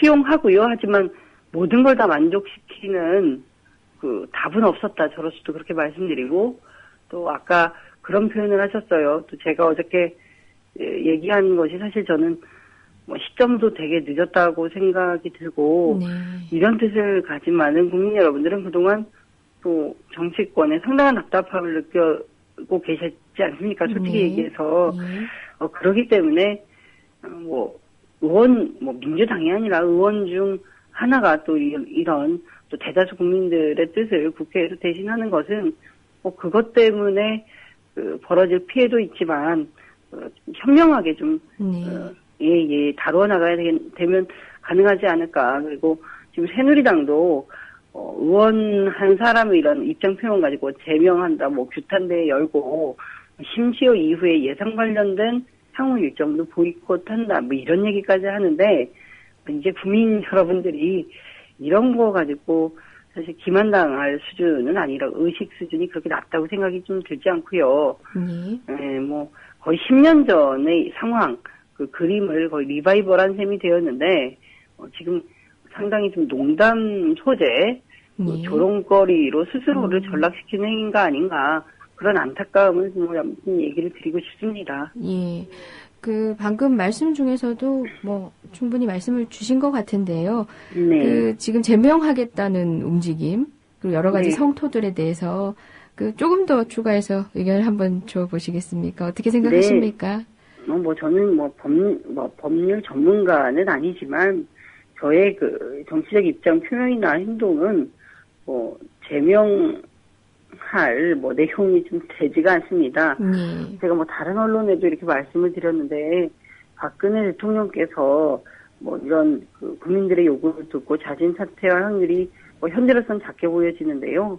제가 제명될 확률은 그거보다 작다 이런 대답을 좀 들었거든요. 그렇기 때문에 새누리당이 저런 액션이라고 해야 되는지 쇼라고 해야 되는지 저런 이벤트보다는 과연 이제 검찰 수사 결과가 최소 국정원 리트일 것만 2천만 건이고 지금 김관진 국방장관도 이달 안에 그 군검찰 수사 내용 사이버사령부에서도 지금 2천만 건 하나 있거든요. 그 사이버사령부에서 유포한 댓글, 그러니까 인터넷 글도 2천만 건 넘는다라는 것에서 수사 결과가 나올 텐데 아직도 개인적 일탈로 보는지 그리고 재판부의 판결 결과를 다 보고 입장 표명하겠다. 이게 상당히 합리적인 태도로 보여지긴 해요. 쉽게 말해서 청와대도 새누리당도 법적 책임은 지겠다. 당연한 소리고요. 하지만 지금 이 상태로 재판 결과 보려면 임기 말까지 갈 거고요. 현재도 부정선거 둘러싼 국론 분열, 그래서 국정이 불안하고 국회도 민생 현안에 집중하지 못하고 계속 이 지난 선거 얘기를 지금 할 수밖에 없는 상황이지 않습니까? 이 피해가 고스란히 우리 국민 여러분들에게 가고 있는 상황입니다. 그래서 이런 사태를 4년 내내 끌고 가려는 건 전 정치적으로 정말 책임 없는 그리고 잘못된 판단이다 이렇게 생각이 들어져요. 박근혜 대통령이 부정선거 여부를 몰랐고 약간 지시한 것도 아니고 도움받은 것도 아니고 그런 거를 다 맞다고 치더라도 부정선거의 결과 당선이 됐다면 거기에 대해서는 그 대통령이 정말 무한 책임을 지고 나는 이 부정선거 결과 당선됐지만 내 직은 무조건 놓을 수 없다. 국민들이 계속 갈등하고 그 국정이 불안한 상태를 4년 끝까지 갖고 가더라도 내 직이 더 중요하다. 이런 것들은 첫째로는 민주주의의 어떤 가치랄까요? 민주주의 최소한의 룰, 우리가 선거는 공정하게 치르자 이런 룰을 대통령 자신이 어긴다. 또 두 번째는 이 사실 첫째 박근혜 대통령을 뽑지 않았다거나 아니면 이번 선거 부정에 분노하는 많은 국민들에게 정확한 답변을 드리지 않고 자기는 몰랐다, 억울하다라는 것 가지고 나머지 임기를 반쪽 대통령으로 가져가겠다 이런 저는 악수라고 보고요. 그래서 자진 사퇴 얘기를 드리고 가능하면 재심 얘기도 드렸지만 저는 그렇습니다. 정작 지금 국정원 사태 전반에 있어서 책임져야 될 여당은 개인적 일탈이라는 이제 거의 유행어 되다시피 하지 않았습니까? 그런 식의 무책임한 태도를 일관하고 있고 정작 장 의원의 그런 책임을 촉구하는 발언에 대해서는 제명을 얘기하는 새누리당 움직임에 대한 그런 장 의원님의 견해를 전해주신 것 같습니다. 아울러 그 말씀이 이번에 발언에 이르게 된 경위까지 설명은 된 것 같은데요. 여튼간에 그런 제명까지 운운하면서 사안의 본질을 흐리고 있는 이런 새누리당의 움직임에 대해서 민주당은 내외부적으로 어쨌든 입장을 어떻게 정리하고 있다고 들으신 건가요? 뭐 들었다기보다 그 기본적인 이제 뭐 믿음을 말씀드리자면 뭐 들은 바는 일단 없고요. 근데 뭐 이런 새누리당의 억지 주장 떼쓰기에 그러니까 어느 정도 합의하고 동의할 만하고 논의할 만한 주장을 해야 거기에 대한 협상이나 뭐 정치적인 합의가 가능할 텐데 지금 그런 게 좀 불가능한 상태라고 보여지지 않으십니까? 뭐 그래서 뭐 대표도 뭐 어제는 뭐 대표가 사과할 일 아니라고 이렇게 잘 말씀해 주신 것 같고요. 네, 뭐 그런 점은 별로 저도 지금 심각하게 얘기할 필요 없는 것 같고 난 저한테 좀 왜 그 자진 사퇴가 헌정 질서를 뭐 파괴했나 좀 이 외부분 그러니까 그 새누리당이 지금 주장하고 있는 것들이 가지고 있는 근거들 그런 걸 좀 주셔야 좀 얘기가 될 것 같다. 한 번 더 말씀을 좀 드리고요. 저는 왜 새누리당과 대통령은 지금 최소한 국정원 직원들이 2천만 건 이렇게 인터넷에서 사실상 뭐 사이버 쿠데타, 사이버 부정선거 저질렀는데 여기에 대해서 아직도 개인적 일탈이라고 밖에 하지 못하는 여기에 대해서는 좀 똑바로 의견을 좀 내주시라. 네, 그런 좀 책임이 실종된 정치에 대해서 강력히 좀 규탄을 하고 싶습니다. 저는 제가 한 언행에 대해서 책임질 게 좀 다 지겠습니다. 뭐 절차상 제명하라면 제명하겠습니다. 네? 근데 뭐 그런 뭐 요건이 된다면 사라지고. 정말 그래야 할 일이었다면 그걸 전제로 말씀하신 거겠지요. 그렇죠. 룰을 지켜야지 기본적으로요. 근데 뭐 그런 일은 없을 거라고 보는 게 약간 제 입장이고 새누리당도 뭐 10년 전에 부정선거의 제왕이라고 써 있는 상당히 좀 하여튼 웃지 않을 수도 없고 웃을 수도 없는 뭐 이런 내용을 가지고 대통령 사퇴 이야기했던 정당입니다. 근데 뭐 이제 와서 너도 그랬었네 나도 그랬었네 하면 참 애들 싸움 같은 그런 얘기는 참 안 하려고 해요. 왜냐면 뭐 예전에 그런 행동을 했다고 해서 지금도 뭐 그러라는 법은 없으니까. 근데 지금 보면 정말 상당히 좀 낡고 촌스럽다 이런 얘기를 안 할 수가 없습니다. 그 발언하신 내용에 대해서 다시 한번 저희가 확인차 여쭤보면은 대선 결과에 불복한다. 박근혜 대통령 물러나라. 대통령 선거 다시 치르자라는 처음 발언이 있었고요. 어제는 한 인터뷰를 통해서 보궐선거를 통해서 정부 여당이 재신임 받으면 되지 않겠느냐라는 이야기를 이제 그 전 발언의 해석처럼 이제 말씀을 주셨던 것 같아요. 저희가 어떻게 이해를 하면 되겠습니까? 그 문자 결과에 불복한다. 대통령 물러나라 이런 문자 그대로 받아들이면 되겠습니까? 아니면은 전체적인 발언의 취지를 한번 말씀 주시겠습니까? 네, 제가 뭐 재신임이란 표현을 성명에서 쓴 건 아니고 어제 인터뷰에서 성명과 관련된 그 독자적인 인터뷰에서 질문 받은 내용도 제가 먼저 성명의 재신임 부분을 썼기 때문이고요. 처음에 안 하던 말씀을 어제 갑자기 드린 거 아니라고 좀 확실히 하겠습니다. 11월 6일이니까 사실 처음 이런 성명 내용을 작성하고 했던 게 금요일 날 제가 한겨레신문 일면에서 요 기사를 보고 나서인데 2,200만 건 댓글. 네, 맞습니다. 이때 썼던 건 일단 경제적으로도 사회적 비용이 제일 안 드는 방식에서 내년 지방선거 때 같이 선거하는 게 좋지 않겠냐 이런 제안을 좀 했고 그래서 남은 임기 동안 계속 부정선거 수혜자로 반쪽짜리 대통령 될 건지 그리고 국민 분열을 계속 끌고 갈 건지 아니면은 공정한 재선거 통해서 온전한 대통령으로 다시 당선될까 선택해라 했는데 지금 현재 헌법이나 공직선거법상 대통령이 사퇴하고 다시 출마했을 때 이 부분에 대해서는 법적인 해석이 더 필요한 부분이고요. 쉽지 않고 전례도 없는 일입니다. 하고 새누리당은 아닌 것 같은데 새누리당 지지하는 어떤 전문가가 사실 한 번 관두면 다시 재선거로 뽑힐 수 없는데 대통령을 사퇴시키려는 뜻이다 이런 식으로 해석도 했던데 그건 아니고요. 되게 어떤 구체적인 이런 재신임 받아라의 방점이 찍힌 것보다는 지금 부정선거가 있었다 해도 본인은 도움받은 적 없다라고 주장하는 대통령에게 얘기한 그렇게 이제 예. 억울하고 한 점 예. 도움받은 게 없으면 대신님 받아라 식의 표현이었고요. 대신님의 무게가 있는 그 문장은 좀 아니었습니다. 예. 네. 그럼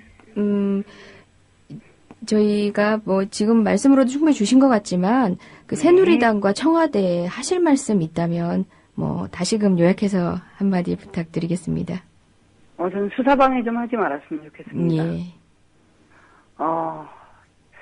제가 뭐 일단 저는 검찰 수사 결과라던가 확실시 된 것 한해서 주장을 되게 하려고 합니다. 왜냐면 예. 이 부정선거 부분이라던가 뭐 선거를 다시 치르자라던가 지금 정부의 불만이 참 많으실 이런 정치적 이견을 같이 하는 층에서는 사실 공감할 수 있지만 또 뭐 민주당이 뭐 의석수도 127석이나 되고 제1야당으로서 사실상은 뭐 되게 중간적 입장에 있는 분들 그리고 심지어 지난 대선에서 박근혜 대통령을 선택한 이런 분들에게도 그분들이 정치적인 그러니까 그 정확한 판단을 내릴 수 있는 정보를 제공받고 스스로 판단하게끔 설득해야 되는 그런 입장에 있습니다. 국회의원이라는 자리가요. 그렇기 때문에 뭐 자진 사퇴 논란으로 사실 뭐 더 뭐 갈등이 분열이 깊어졌다고 말씀하시는 분들도 있는데 이런 주장으로 적어도 검찰 수사 결과가 국정원 직원들의 댓글이나 인터넷 유포글이 2천만 건이 넘었다 이런 팩트들 이 국민들에게 좀 더 광범위하게 전달되는 데는 좀 낫지 않나라고 생각이 듭니다. 그리고 저는 많은 국민들이 정확한 정보 제공을 받았을 때 정치적으로 옳은 판단하실 만큼 시민인식이 높다고 생각하고요. 지금 상황이 특히나 언론 여건 포함해서 국민들이 알 권리가 완전히 차단돼 있지 않습니까? 뭐 그런 점에서 오히려 저는 뭐 제 이런 문제 제기가 좀 파문이 큰 점에 대해서는 뭐 저에 대한 비난이 따르더라도 참 다행이다 생각이 들고요. 그래서 뭐 현재 청와대 행정관이 뭐 최동욱 검찰총장의 혼외 자녀로 의심되는 학생에 대해서 좀 반인권적인 그 신상 정보 열람도 하고 그런데 청와대가 직접 개입된 게 나왔기 때문에 적어도 부정선거 때는 몰랐다 한더라도 진상규명은 물타기 하는 게 맞죠. 네, 수사 방해하는 게 맞고 그런 거나 좀 떳떳하게 제대로 하시라 불법행위 그만 좀 하시라 얘기를 살짝 드리고 싶습니다. 근데 뭐 요거야말로 사실 뭐 더 진행되는 수사 결과를 보고 해야 될 주장인데 네, 제가 국민TV이기 때문에 뭐 평소와 다르게 좀 편하게 더 말씀을 드린 것 같습니다. 예, 그 진실 규명을 위한 수사라든지 기타 다른 정보의 제공을 받는 데 있어서 왜곡됨이 없이 할 수 있도록 은폐되는 여러 가지 행동들, 수사 방해 행위들에 대해서 경종을 울리는 말씀 주신 것 같습니다. 마지막으로 여쭙겠습니다. 비례대표 초선이셨습니다. 그래서 새누리당 측에서는 뭘 뭐 모르는 초선 의원이 뭐 이런 식의 표현도 쓰곤 합니다. 초선 의원이었기 때문에 뭐 가능하지 않았나 또 일각에서는 이런 판단도 있습니다. 이런 평가도 있는데요. 비례대표 의원은 또는 초선 의원은 어때야 한다라고 스스로 생각하신 게 있었습니까? 이번 발언과 맞물려서 여쭤보고 싶었습니다. 뭐 그러기보다는요. 비례대표 초선인지는 모르겠지만 제가 뭐 지역구에서 선출된 의원이 아니기 때문에 사실상 더 이런 뭐 발언을 하고 행동을 하는데 오히려 다른 의원님들보다 뭐 조건이 좋았겠죠. 그 정도 생각하고요. 뭐 비례 초선의 방점을 찍지 않았고 평소에 이종 활동을 할 때도 제가 뭐 비례 초선이다 이런 생각은 좀 안 합니다. 근데 뭐 저의 경우에 사실 기존에 뭐 이런 중앙 정치권에서 뭐 경력이나 이런 것들이 전혀 없는 상태에서 청년 비례대표를 뽑는 과정에 지금 일하게 된 케이스이거든요. 뭐 많이 아시는지 모르겠지만. 근데 그러다 보니까 처음에는 전문성도 떨어지고 제가 뭐 그 정치나 뭐 법률이나 전문가도 아닌데 잘할 수 있을까 이런 걱정을 초반엔 좀 했었고요.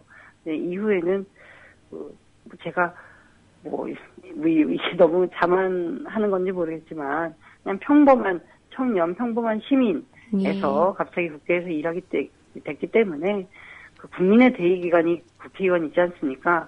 국민의 뜻을 제일 잘 알아야 그거를 대신하는 건데 그런 국민들의 마음, 우리 서민들의 마음은 제가 더 잘하는 것 같다. 그래서 예. 뭐 오히려 그게 장점이 되는 것 같다. 그런 느낌들을 많이 받고 있습니다. 예. 예, 여러 국민의 기대를 한 몸에 안고 계셨던 청년비례대표셨습니다. 양심과 원칙에 무너지지 않는 의정활동 앞으로도 부탁드리겠습니다. 장 의원님 오늘 말씀 잘 들었습니다. 네, 양심과 원칙 정말 잊지 않겠습니다. 너무 감사드리고요. 예. 지지하고 응원해 주신 분들이 너무나 많아서 많이 걱정들 해주시는데 걱정 안 해주셔도 된다고 다시 한번 말씀드리고 싶습니다. 감사합니다. 예, 고맙습니다. 네. 지금까지 장하나 의원이었습니다. 공정한 시각 따뜻한 관찰. YTN 해직 기자 노종면의 뉴스바. 이제는 초대석으로 함께합니다.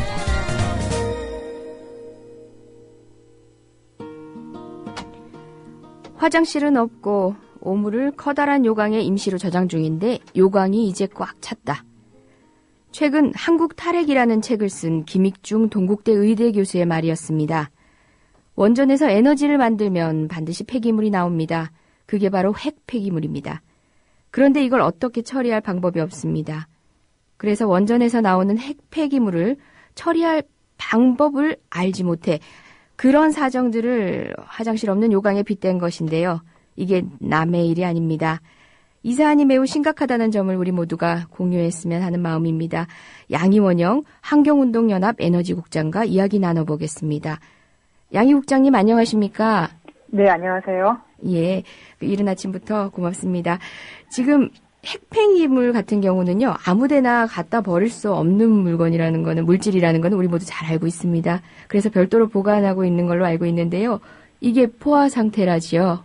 네네, 핵폐기물은, 핵발전소가 가동하고 나면 나오는 사용 후 핵연료하고, 그 사용 핵연료에 있는 여러 가지 방사성 물질이 묻어있는, 뭐, 쓰레기들, 이런 걸, 얘기하는 건데요. 근데 그게 이제, 묻어있는 쓰레기들은 상대적으로 독성이 좀 약하기 때문에 중저준위 폐기물이라고 얘기를 하고 사용 핵연료는 굉장히 독성이 강합니다. 그래서 사람이 인근에 있으면 만약에 17초 정도만 방사능을 쬐도 이제 급성 사망하는 정도의 굉장히 높은 양의 방사능이 나오는 거고요. 냉각시키지 않으면 한 4,000도에서 5,000도까지 온도가 올라가면서 스스로 녹아내려서 뭐 땅을 파고 들어가죠. 지금 후쿠시마 원전 사고에서 가동 중이지 않은 원전 4, 5기가 폭발한 이유가 이 사용 핵연료가 냉각되지 않았기 때문에 스스로 녹아내려서 물이 증발하고 그래서 폭발을 한 거거든요.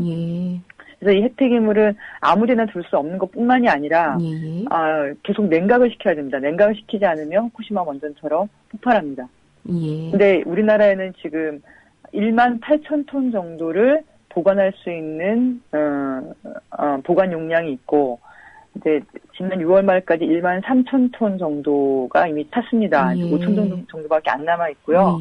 2016년이 되면 우리나라에서 처음으로 핵발전소가 건설된 고려원전 부지에 이 사용 핵연료가 저장된 곳이 이제 가득 차게 되고, 근데 거기는 신고리 원전이 주변에 근처 세워지니까 이것도 굉장히 위험천만한 일이긴 한데요.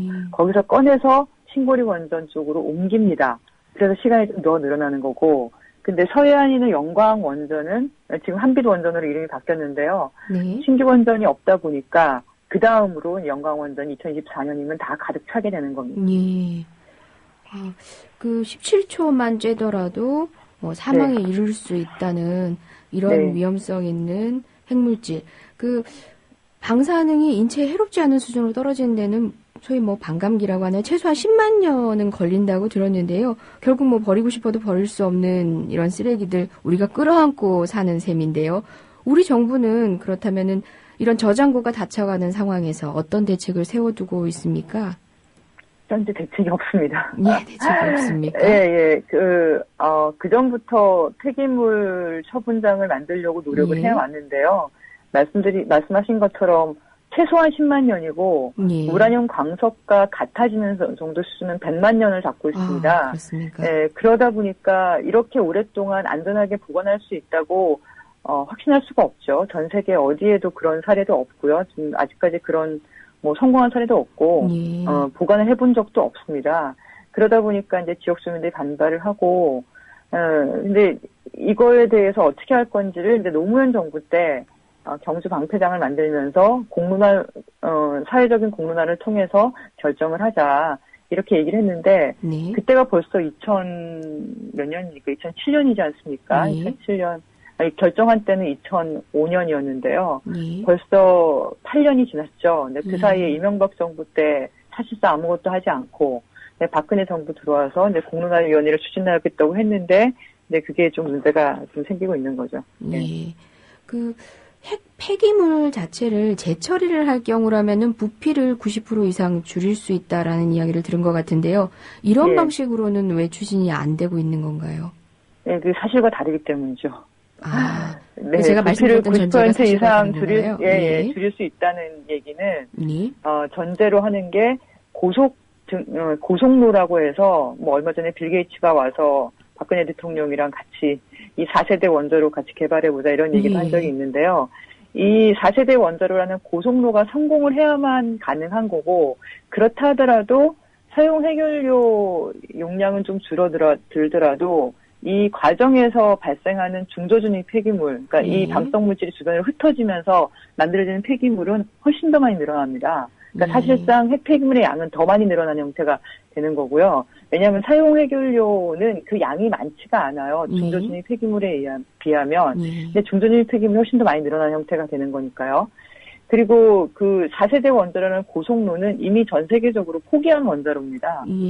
그 가동을 하자마자 화재나 폭발 사고가 연이어 이어지면서 거의 다 포기를 한 상태고, 그 위험성도 있고 경제적인 문제 때문에 사실상 전 세계적으로 이 고속로를 추진한 나라가 없다고 보시면 돼요. 근데 우리나라에서 이걸 추진하겠다고 하니까 현실 가능성도 그렇고 위험성 여러 가지에서 문제가 있는 거죠. 예, 게다가 결국은 네. 폐기물은 더 많이 늘어나는 셈인 거고요. 예. 그리고 또 이렇게 하려면 사용 해결료를 이제 안에 들어있는 물질들을 분리를 해야 돼요. 분리를 해서 고속로에 넣어서 다시 이제 그 태우는 거라고 보통 얘기를 하는데요. 근데 분리하는 과정에서 플루토늄이라는 이제 핵무기 물질이 나옵니다. 핵무기 연료 물질이. 그러니까 재처리라는 게 결국에는 핵무기 연료를 뽑아내는 과정 중에 하나인 거예요. 그러다 보니까 이제 뭐 핵확산 금지 조약이라든지 또 이런 재처리 정책을 반대하고 있는 미국이 또 있고, 근데 우리나라는 미국 기술을 가지고 하잖아요. 그러니까 미국은 자국 정책으로 재처리를 금지하고 있는데 자기 나라 기술을 이용하는 우리나라가 재처리 기술을 쓰겠다고 하면 그걸 동의하지 못하겠죠. 그러겠네요. 예. 핵폐기물 같은 경우에 500m 이상 깊은 땅 속에 파묻는 경우 이런 방식도 영구 처분이라고 보는 것 같은데요. 핀란드가 그렇게 한다고 들은 것 같은데 우리나라는 이런 방식으로는 어려운가요? 이게 500m 정도 깊은 땅 속에 천연 안반이라고 해서 전혀 이제 갈라지지도 않고 깨져 있지도 않고, 따라서 다시 얘기하면 지하수가 전혀 스며들지 않는 아주 단단하고 무결점의 안반이 있어야 되는 건데요. 핀란드는 그걸 찾은 거죠. 한 30년 동안 지질 조사를 해가지고 그걸 찾았어요. 그래서 그걸 추진하겠다고 지금 추진하는 중입니다. 지금 그걸 성공한 게 아니라 그걸 추진을 하는 중이에요. 그렇게 보면 어떨까 해서.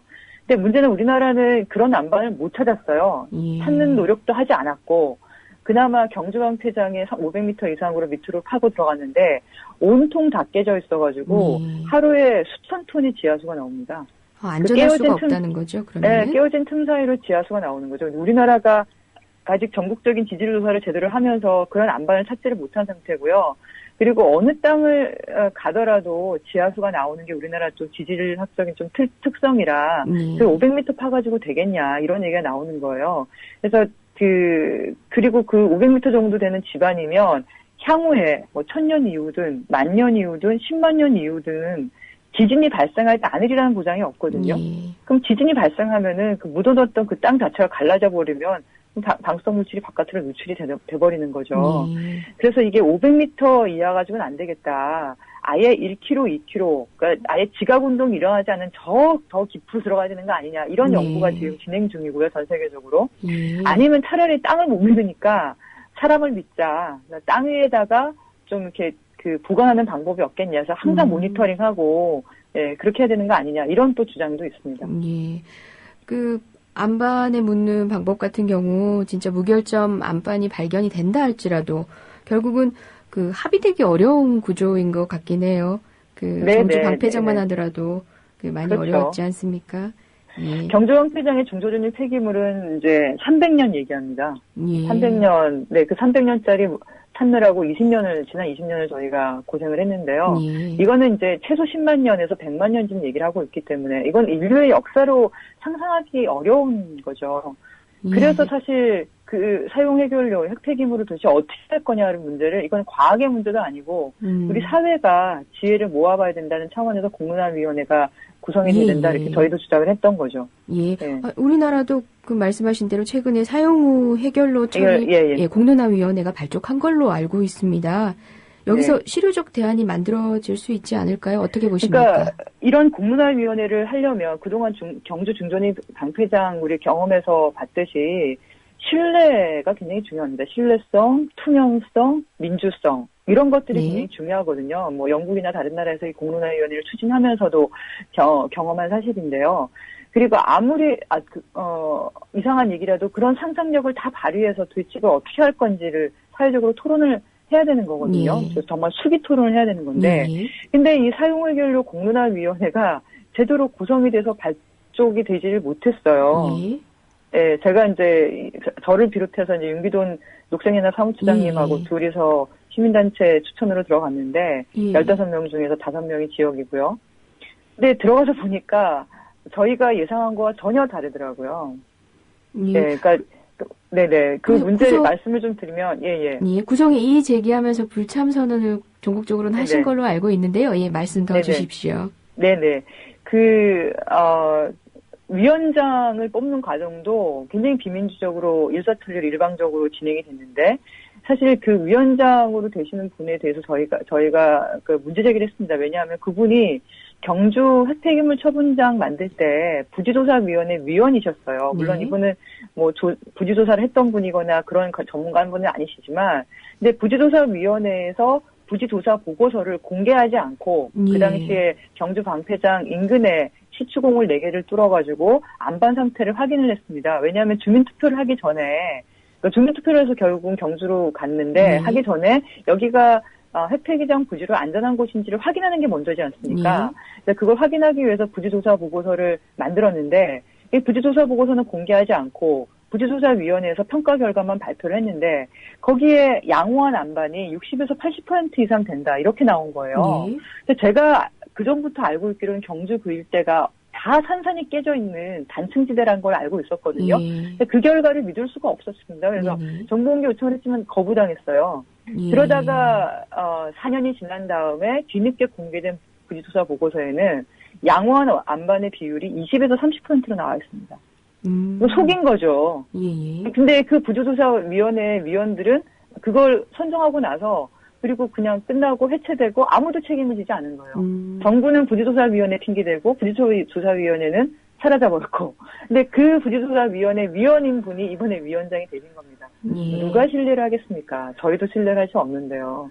그래서 그때 문제가 됐던 경주 방패장은 2010년에 완공되기로 돼 있는데 아직도 완공되지 않고 건설 중입니다. 결국은 지금 구성 자체에서부터 동의할 수 없는 여러 가지 지점들을 발견해서 불참 선언을 하신 거네요. 이를 두고 조선일보가 지난 10월 31일자에서 국장님을 포함해서 환경단체들을 맹비난을 했습니다. 국가적 절박성을 아예 무시하고 국민을 재난 속으로 밀어넣었다. 생떼를 쓰고 있다. 이런 표현까지 했는데 어떻게 생각하십니까? 그래서 저희가 공론화위원회 구성을 노무현 정부 이후부터 계속 요구를 했는데 지난 8년 동안 정부는 뭘 했습니까? 그러니까 그걸 요구를 했음에도 불구하고 진행하고 있지 않다가 그리고 위원회 구성을 제대로 하지 않으면 그리고 제대로 진행되지 않으면 우리가 중조전입 폐기장 건설했을 때 빨리 가려고 급하게 서두르다가 20년을 간 거잖아요. 똑같은 거예요. 지금 바로 급하게 하려고 제대로 순서를 밟거나 신뢰를 받지 못한 상태에서 진행을 하면 역시나 실패를 합니다. 전 늦더라도 제대로 밟아야 된다는 생각이 들고요. 영광원전에서 사용해결료 차가지고 가동 못하면 2024년부터 그때 영광원전은 가동 못하는 형태가 되는 거죠. 그걸 지금부터 준비를 해야죠. 근데 그거를 그러면 영광원전이 6개니까 6개 가동하지 못하는 걸 전제로 해서 지금부터 준비를 하면 되지 않겠습니까? 근데 그걸 준비를 하지 않은 상태에서 급박하니까, 그러니까 제대로 준비하지 않고 미루다가 지금 와서 급박하니까 실을 바늘에 허리에 껴가지고 바느질을 하겠다. 그럼 그 바느질이 되냐는 거죠. 안 되는 거죠. 예, 그리고 그 급하게 깨려는 부분을 그 비판을 하고 있는 측을 되려 비난하고 있는 형국인 거죠. 예. 그리고 조선일보는 재처리를 하자고 주장하는 언론이잖아요. 예. 그러니까 빨리 저희 같은 시민단체들 들러리 세워가지고 그 재처리 결정하려고 지금 그러는 거죠. 사실은 사용해결료 공론화위원회 하기 전부터 박근혜 정부가 좀 문제가 있는 게요. 사용해결료 공론화위원회를 만들어서 어떻게 처분할 건지를 논의하자 그래놓고는 한미 원자력 협정 개정해서 재처리해야 된다 이렇게 얘기를 하면은 아니 이게 도대체 뭐가 먼저입니까? 국민들한테 공론을 모아서 논의하자고 해놓고는 이미 결론을 다 내놓고 그리고 관련해서 원자력 연구원은 돈을 투자하면서 연구 개발하고 있고 2025년, 28년에 상용화하겠다고 그런 비전을 만들어내고 있고 이게 무슨 말이 안 되는 거죠. 그래서 사실 공론화위원회가 그런 원자력 연구원도 포함되는 그 교육과학과 외교부죠. 외국부를 다 포함하는 그런 위상을 가지고 제대로 구성이 돼야 된다. 그걸 주장을 했었어요. 근데 그것도 받아들여지지 않았어요. 지금은 산업통상자원부의 그냥 자문기관 형태로만 돼 있습니다. 힘도 없고 관할력도 없고 구성도 엉망이고 신뢰도 못하는. 그래서 지금 지역 대책이, 그러니까 4개 지역의 주민 대책이 중에서 어느 것도 공론화위원회에 들어가지 않았어요. 네. 그러니까 그런 상태에서 진행을 해가지고, 정부나 아니면 조선일보 같이 재처리를 이미 정해놓고 하는데 들러리 하라는 얘기인가요? 그럼 말이 안 되는 거죠. 예, 알겠습니다. 그리고 우리나라 같은 경우는 원전의 용량 밀집도, 그러니까 단위 면적당 원전 용량 밀집도가 세계 최고라고 들었습니다. 그리고 또 원전 비리가 또 유난히 많았지요. 그나마 별 문제 달려온 것이 그나마 다행이다라는 얘기도 듣고 있곤 하는데요. 그런데도 원전은 또 짓고 있지요. 예. 산업부가 2035년까지 에너지 기본 계획을 확정한다고 들었습니다. 앞으로 원전 정책에 대한 것도 결국 구체화될 것 같은데요. 어떻게 될 것 같습니까? 체르노빌 원전 사고로 목도하고 독일은 정신을 차렸죠. 그게 1986년부터 물론 14년 동안 고생을 하긴 했지만 2001년에 탈원전 정책을 결정을 했고요. 우리나라 후쿠시마 원전 사고를 보고 정신을 좀 차려야 되는데 아직 정신을 못 차리는 것 같습니다. 과거에 에너지 수요나 전기 수요가 지금 우리나라 전기력 규모 대비 굉장히 높거든요. 근데 이거를 깎을 생각을 하지 않고 세계 최대 에너지 전기 소비 국가를 전망을 하면서 그러면서 원전은 더 증설하는 방향으로 가닥을 잡아가는 것 같아요. 근데 원전 문제는 이번에 2차 에너지 기본계획 민관 워킹 그룹을 통해서 권고안이 발표가 됐는데 그때 얘기가 되면서 이 원전 비중이나 다른 에너지원을 어떻게 할 건지에 대해서 사실 국민에게 물어봐야 된다라고 합의를 했습니다. 네, 그러니까 우리가 경제성이나 안전성도 중요한 기준 중에 하나지만 국민 수용성이 중요하다. 원전 때문에 사람들이 불안해서 가지는 사회적 비용도 있는 거고 밀양 송전탑 같은 이런 사회 갈등 비용이 있는 거잖아요. 그래서 사회적인 수용성 조사를 해야 된다고 합의를 했는데도 불구하고 아무것도 하지 않았어요. 지난 10월 12일인가요? 13일 날 이걸 발표하고 나서 민간 워킹그룹 권고안 발표하고 지난 2달 동안 정부가 한 일이 아무것도 없습니다. 그래서 저희가 환경운동연합이 관련해서 원전 비중에 대한 여론조사를 했더니 국민들은 56%의 국민들이 현재 23개보다 더 줄어야 된다. 23개 또는 그 이하로 줄어야 된다라고 주장을 하고 있고요. 이건 원전 비중이 한 20%가 안 되는 겁니다. 근데 권고안도 22에서 29%로 갔으니까 근데 최저비중으로 가야 되는 게 맞는 거죠. 근데 지금 원전을 계속 증설하는 형태로 29% 최고 비중으로 가려고 정부가 추진하고 있는 걸로 알고 있고요. 내일 공청회를 한다고 합니다. 근데 이런 식으로 가다가는 밀양 송전탑 같은 제2, 제3의 그런 송전탑 갈등이 계속 생길 거고요. 특히나 강원도에 석탄화력발전소, 가스화력발전소 원전이 집중적으로 몰립니다. 강원도, 경상북도에 다 몰리게 돼 있는 거죠. 지금 정부 계획대로 하게 되면. 그러면 강원도에서 수도권에 지금 765kV 초고압 송전탑 하나가 되어 있는데 이 2개, 3개를 깔아도 모자라요. 예. 우리나라가 원전만 밀집도가 높은 게 아니고요. 발전소 밀집도도 세계 최고예요. 그러니까 송전선로도 세계 최고거든요. 네, 앞으로 이걸 2배 가까이 늘린다는 게 이게 말이 되겠습니까? 예. 네. 그 말씀을 주시면서 네네. 대략 어떤 방향으로 가야 할지도 보여주신 것 같긴 한데요. 그 네네. 마지막으로 우리나라 원전 정책 어떻게 세워나가야 될지 간략히만 좀 말씀 지금부터 한 부탁드리겠습니다. 20년에서 30년 정도 시간을 잡으면 전 충분하다고 봅니다.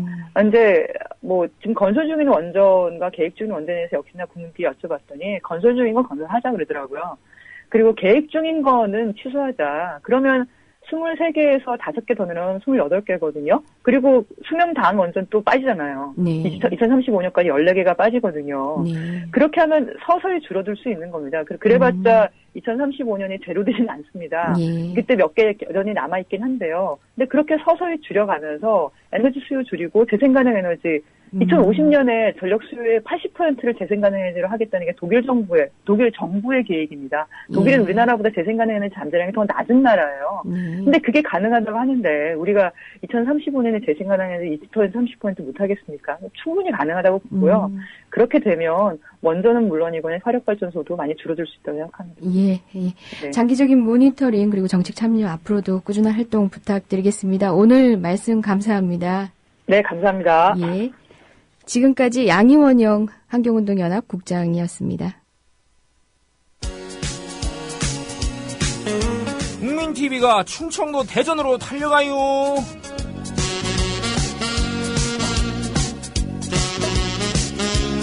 미디어 협동조합 대전 충남 충북조합원 한마당 행사가 돌아오는 토요일인 12월 14일 저녁 6시 대전 엑스포 과학공원에 위치한 DCC 대전 컨벤션 센터에서 열립니다. 문희정 아나운서의 사회로 국민TV 라디오 나란히 가지 않아도의 진행자인 가수 손병희의 콘서트와 국정원 국정조사에서 두각을 드러낸 민주당 박범계 의원과 함께하는 서영석 김용민의 정치토크 공개방송, 최동석 조상훈의 왜 협동조합인가 공개특강으로 꾸입니다. 12월 14일 토요일 저녁 6시 대전광역시 유성구 엑스포로 107 DCC 대전 컨벤션 센터, 성역 없는 TV 뉴스의 꿈을 품은 모든 조합원과 시민 여러분의 참여를 기대합니다. 국민TV 뉴스가 창간했습니다. 빠르고 정확한 뉴스, 국민TV 뉴스의 텍스트 버전을 여러분 앞에 내놓습니다. 국민TV 라디오의 각종 콘텐츠를 이제는 읽으실 수 있습니다. 뉴스.국민.tv 국민TV 뉴스에서 세상의 모든 뉴스와 만나세요.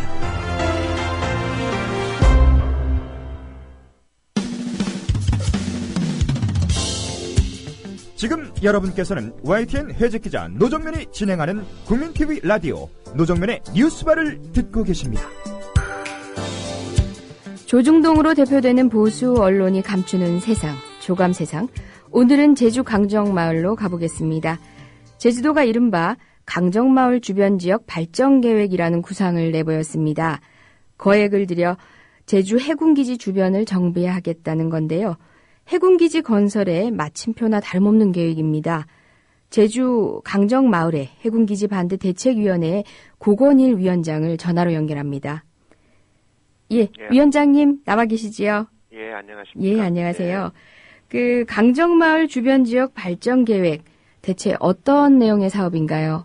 예, 일단 크루즈 터미널이 들어온다고 하는 거잖아요. 예, 그거에 따라서 함상공원이라든가 크루즈 관광 특화거리, 면세점, 테마파크, 예를 들어 뭐 첨단 과수단지, 해양 테마파크, 해양 스튜디오 등 대규모로 토지가 매입되거나 또는 해안을 매립해가지고 건설되는 계획들이 질비하게 준비되고 있는 거죠. 예. 결국은 해군기지 사업의 연장이고, 필수적인 부가 사업으로 보여지기도 하는데요. 글쎄요, 저희들이 보기에는 이게 필수적인 부분은 거의 없다고 보이는데, 마치 이렇게 조성이 되면은 일반 관광객들보다는 뭐 군인들의 휴양지가 되지 않을까 싶긴 해요. 네. 그렇죠. 그러니까 해군 기지를 위한 필요한 부대 시설로 보여지기까지 합니다. 지난달 어쨌든 노국민 제주지사가 이런 보관을 도의회에서 확인한 바가 있는데요. 그런 계획안은 확정이 된 건가요?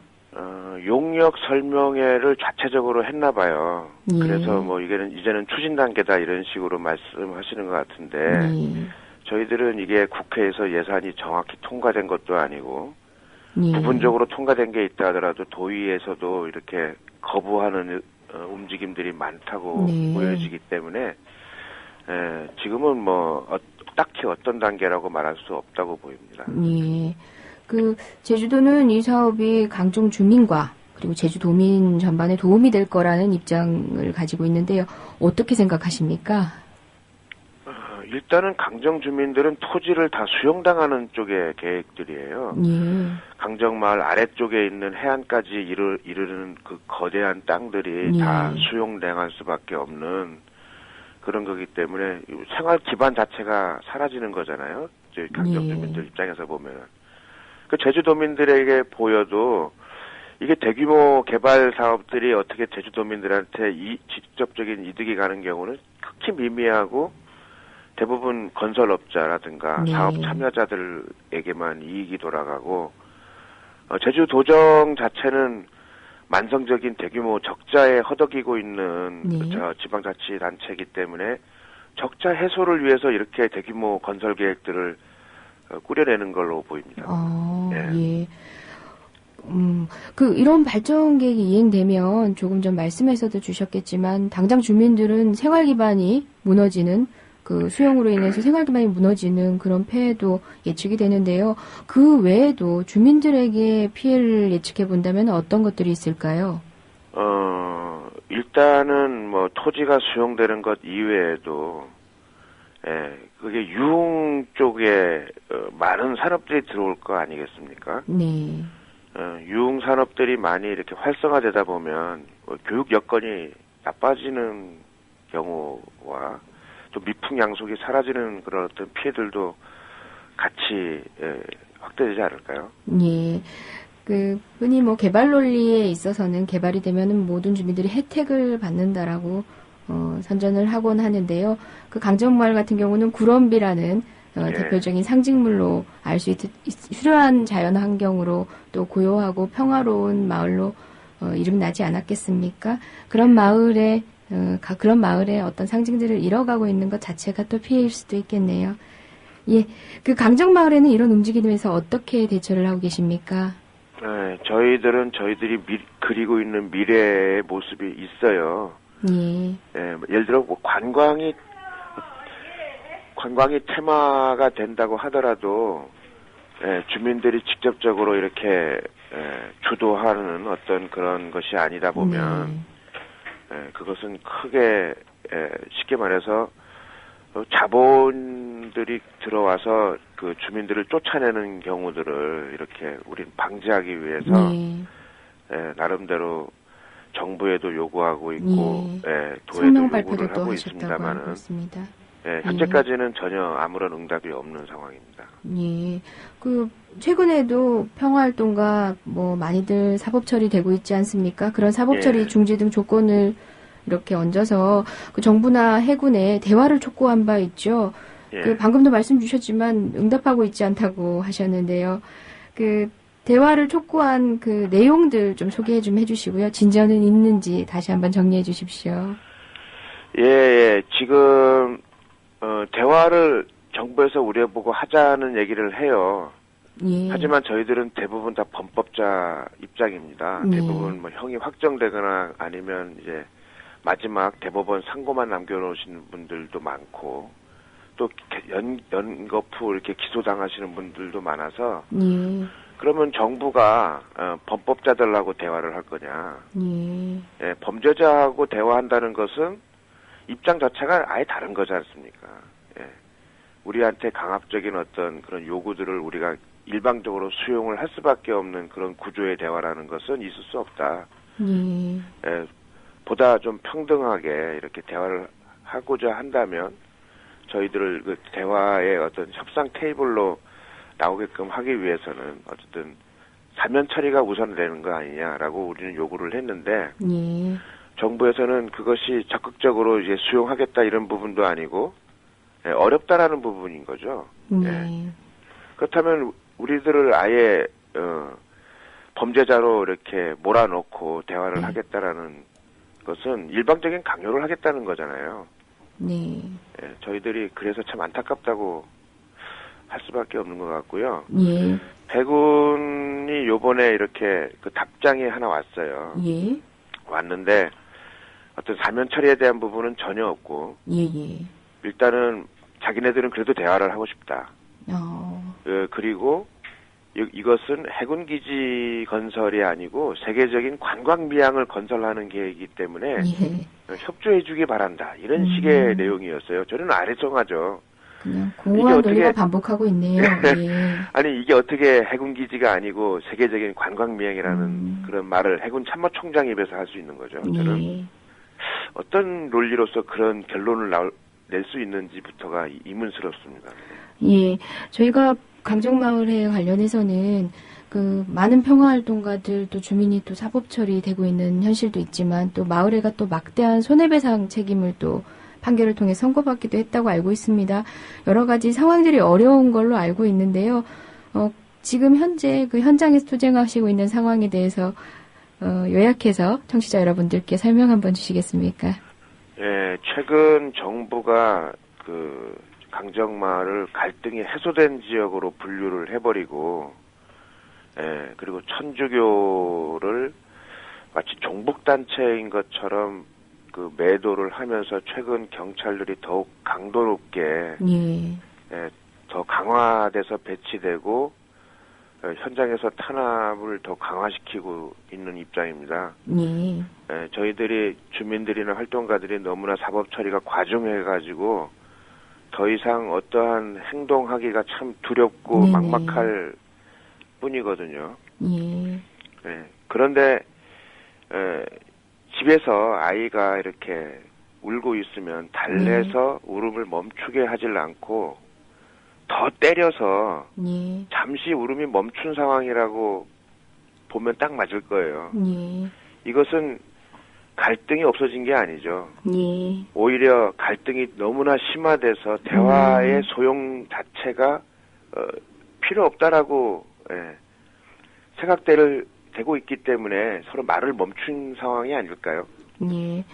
결국 뭐 여러 가지 제안들에 대한 답은 오늘 저희가 여쭤봤던 해군기지 주변 발전 계획이라는 그냥 그저 진행되고 있는 절차로만 답변이 온 셈이네요. 예, 오늘 말씀 잘 들었습니다. 예, 고맙습니다. 예, 고맙습니다. 네. 예, 오늘 퀴즈는 장하나 의원처럼 민주당 청년 비례대표로 선출된 또 다른 의원의 이름을 맞추는 것이었지요. 특별히 군사이버사령부의 선거 개입을 들춰낸 인물인데요. 바로 2번 김광진 의원이었습니다. 그리고 오늘 뉴스바는 여기까지입니다. 오늘도 여전히 목 상태가 좋지 않았습니다. 많이 불편하셨지요? 노종면 단장을 대신해서 진행한 저는 이재정 변호사였습니다. 내일 다시 뵙겠습니다.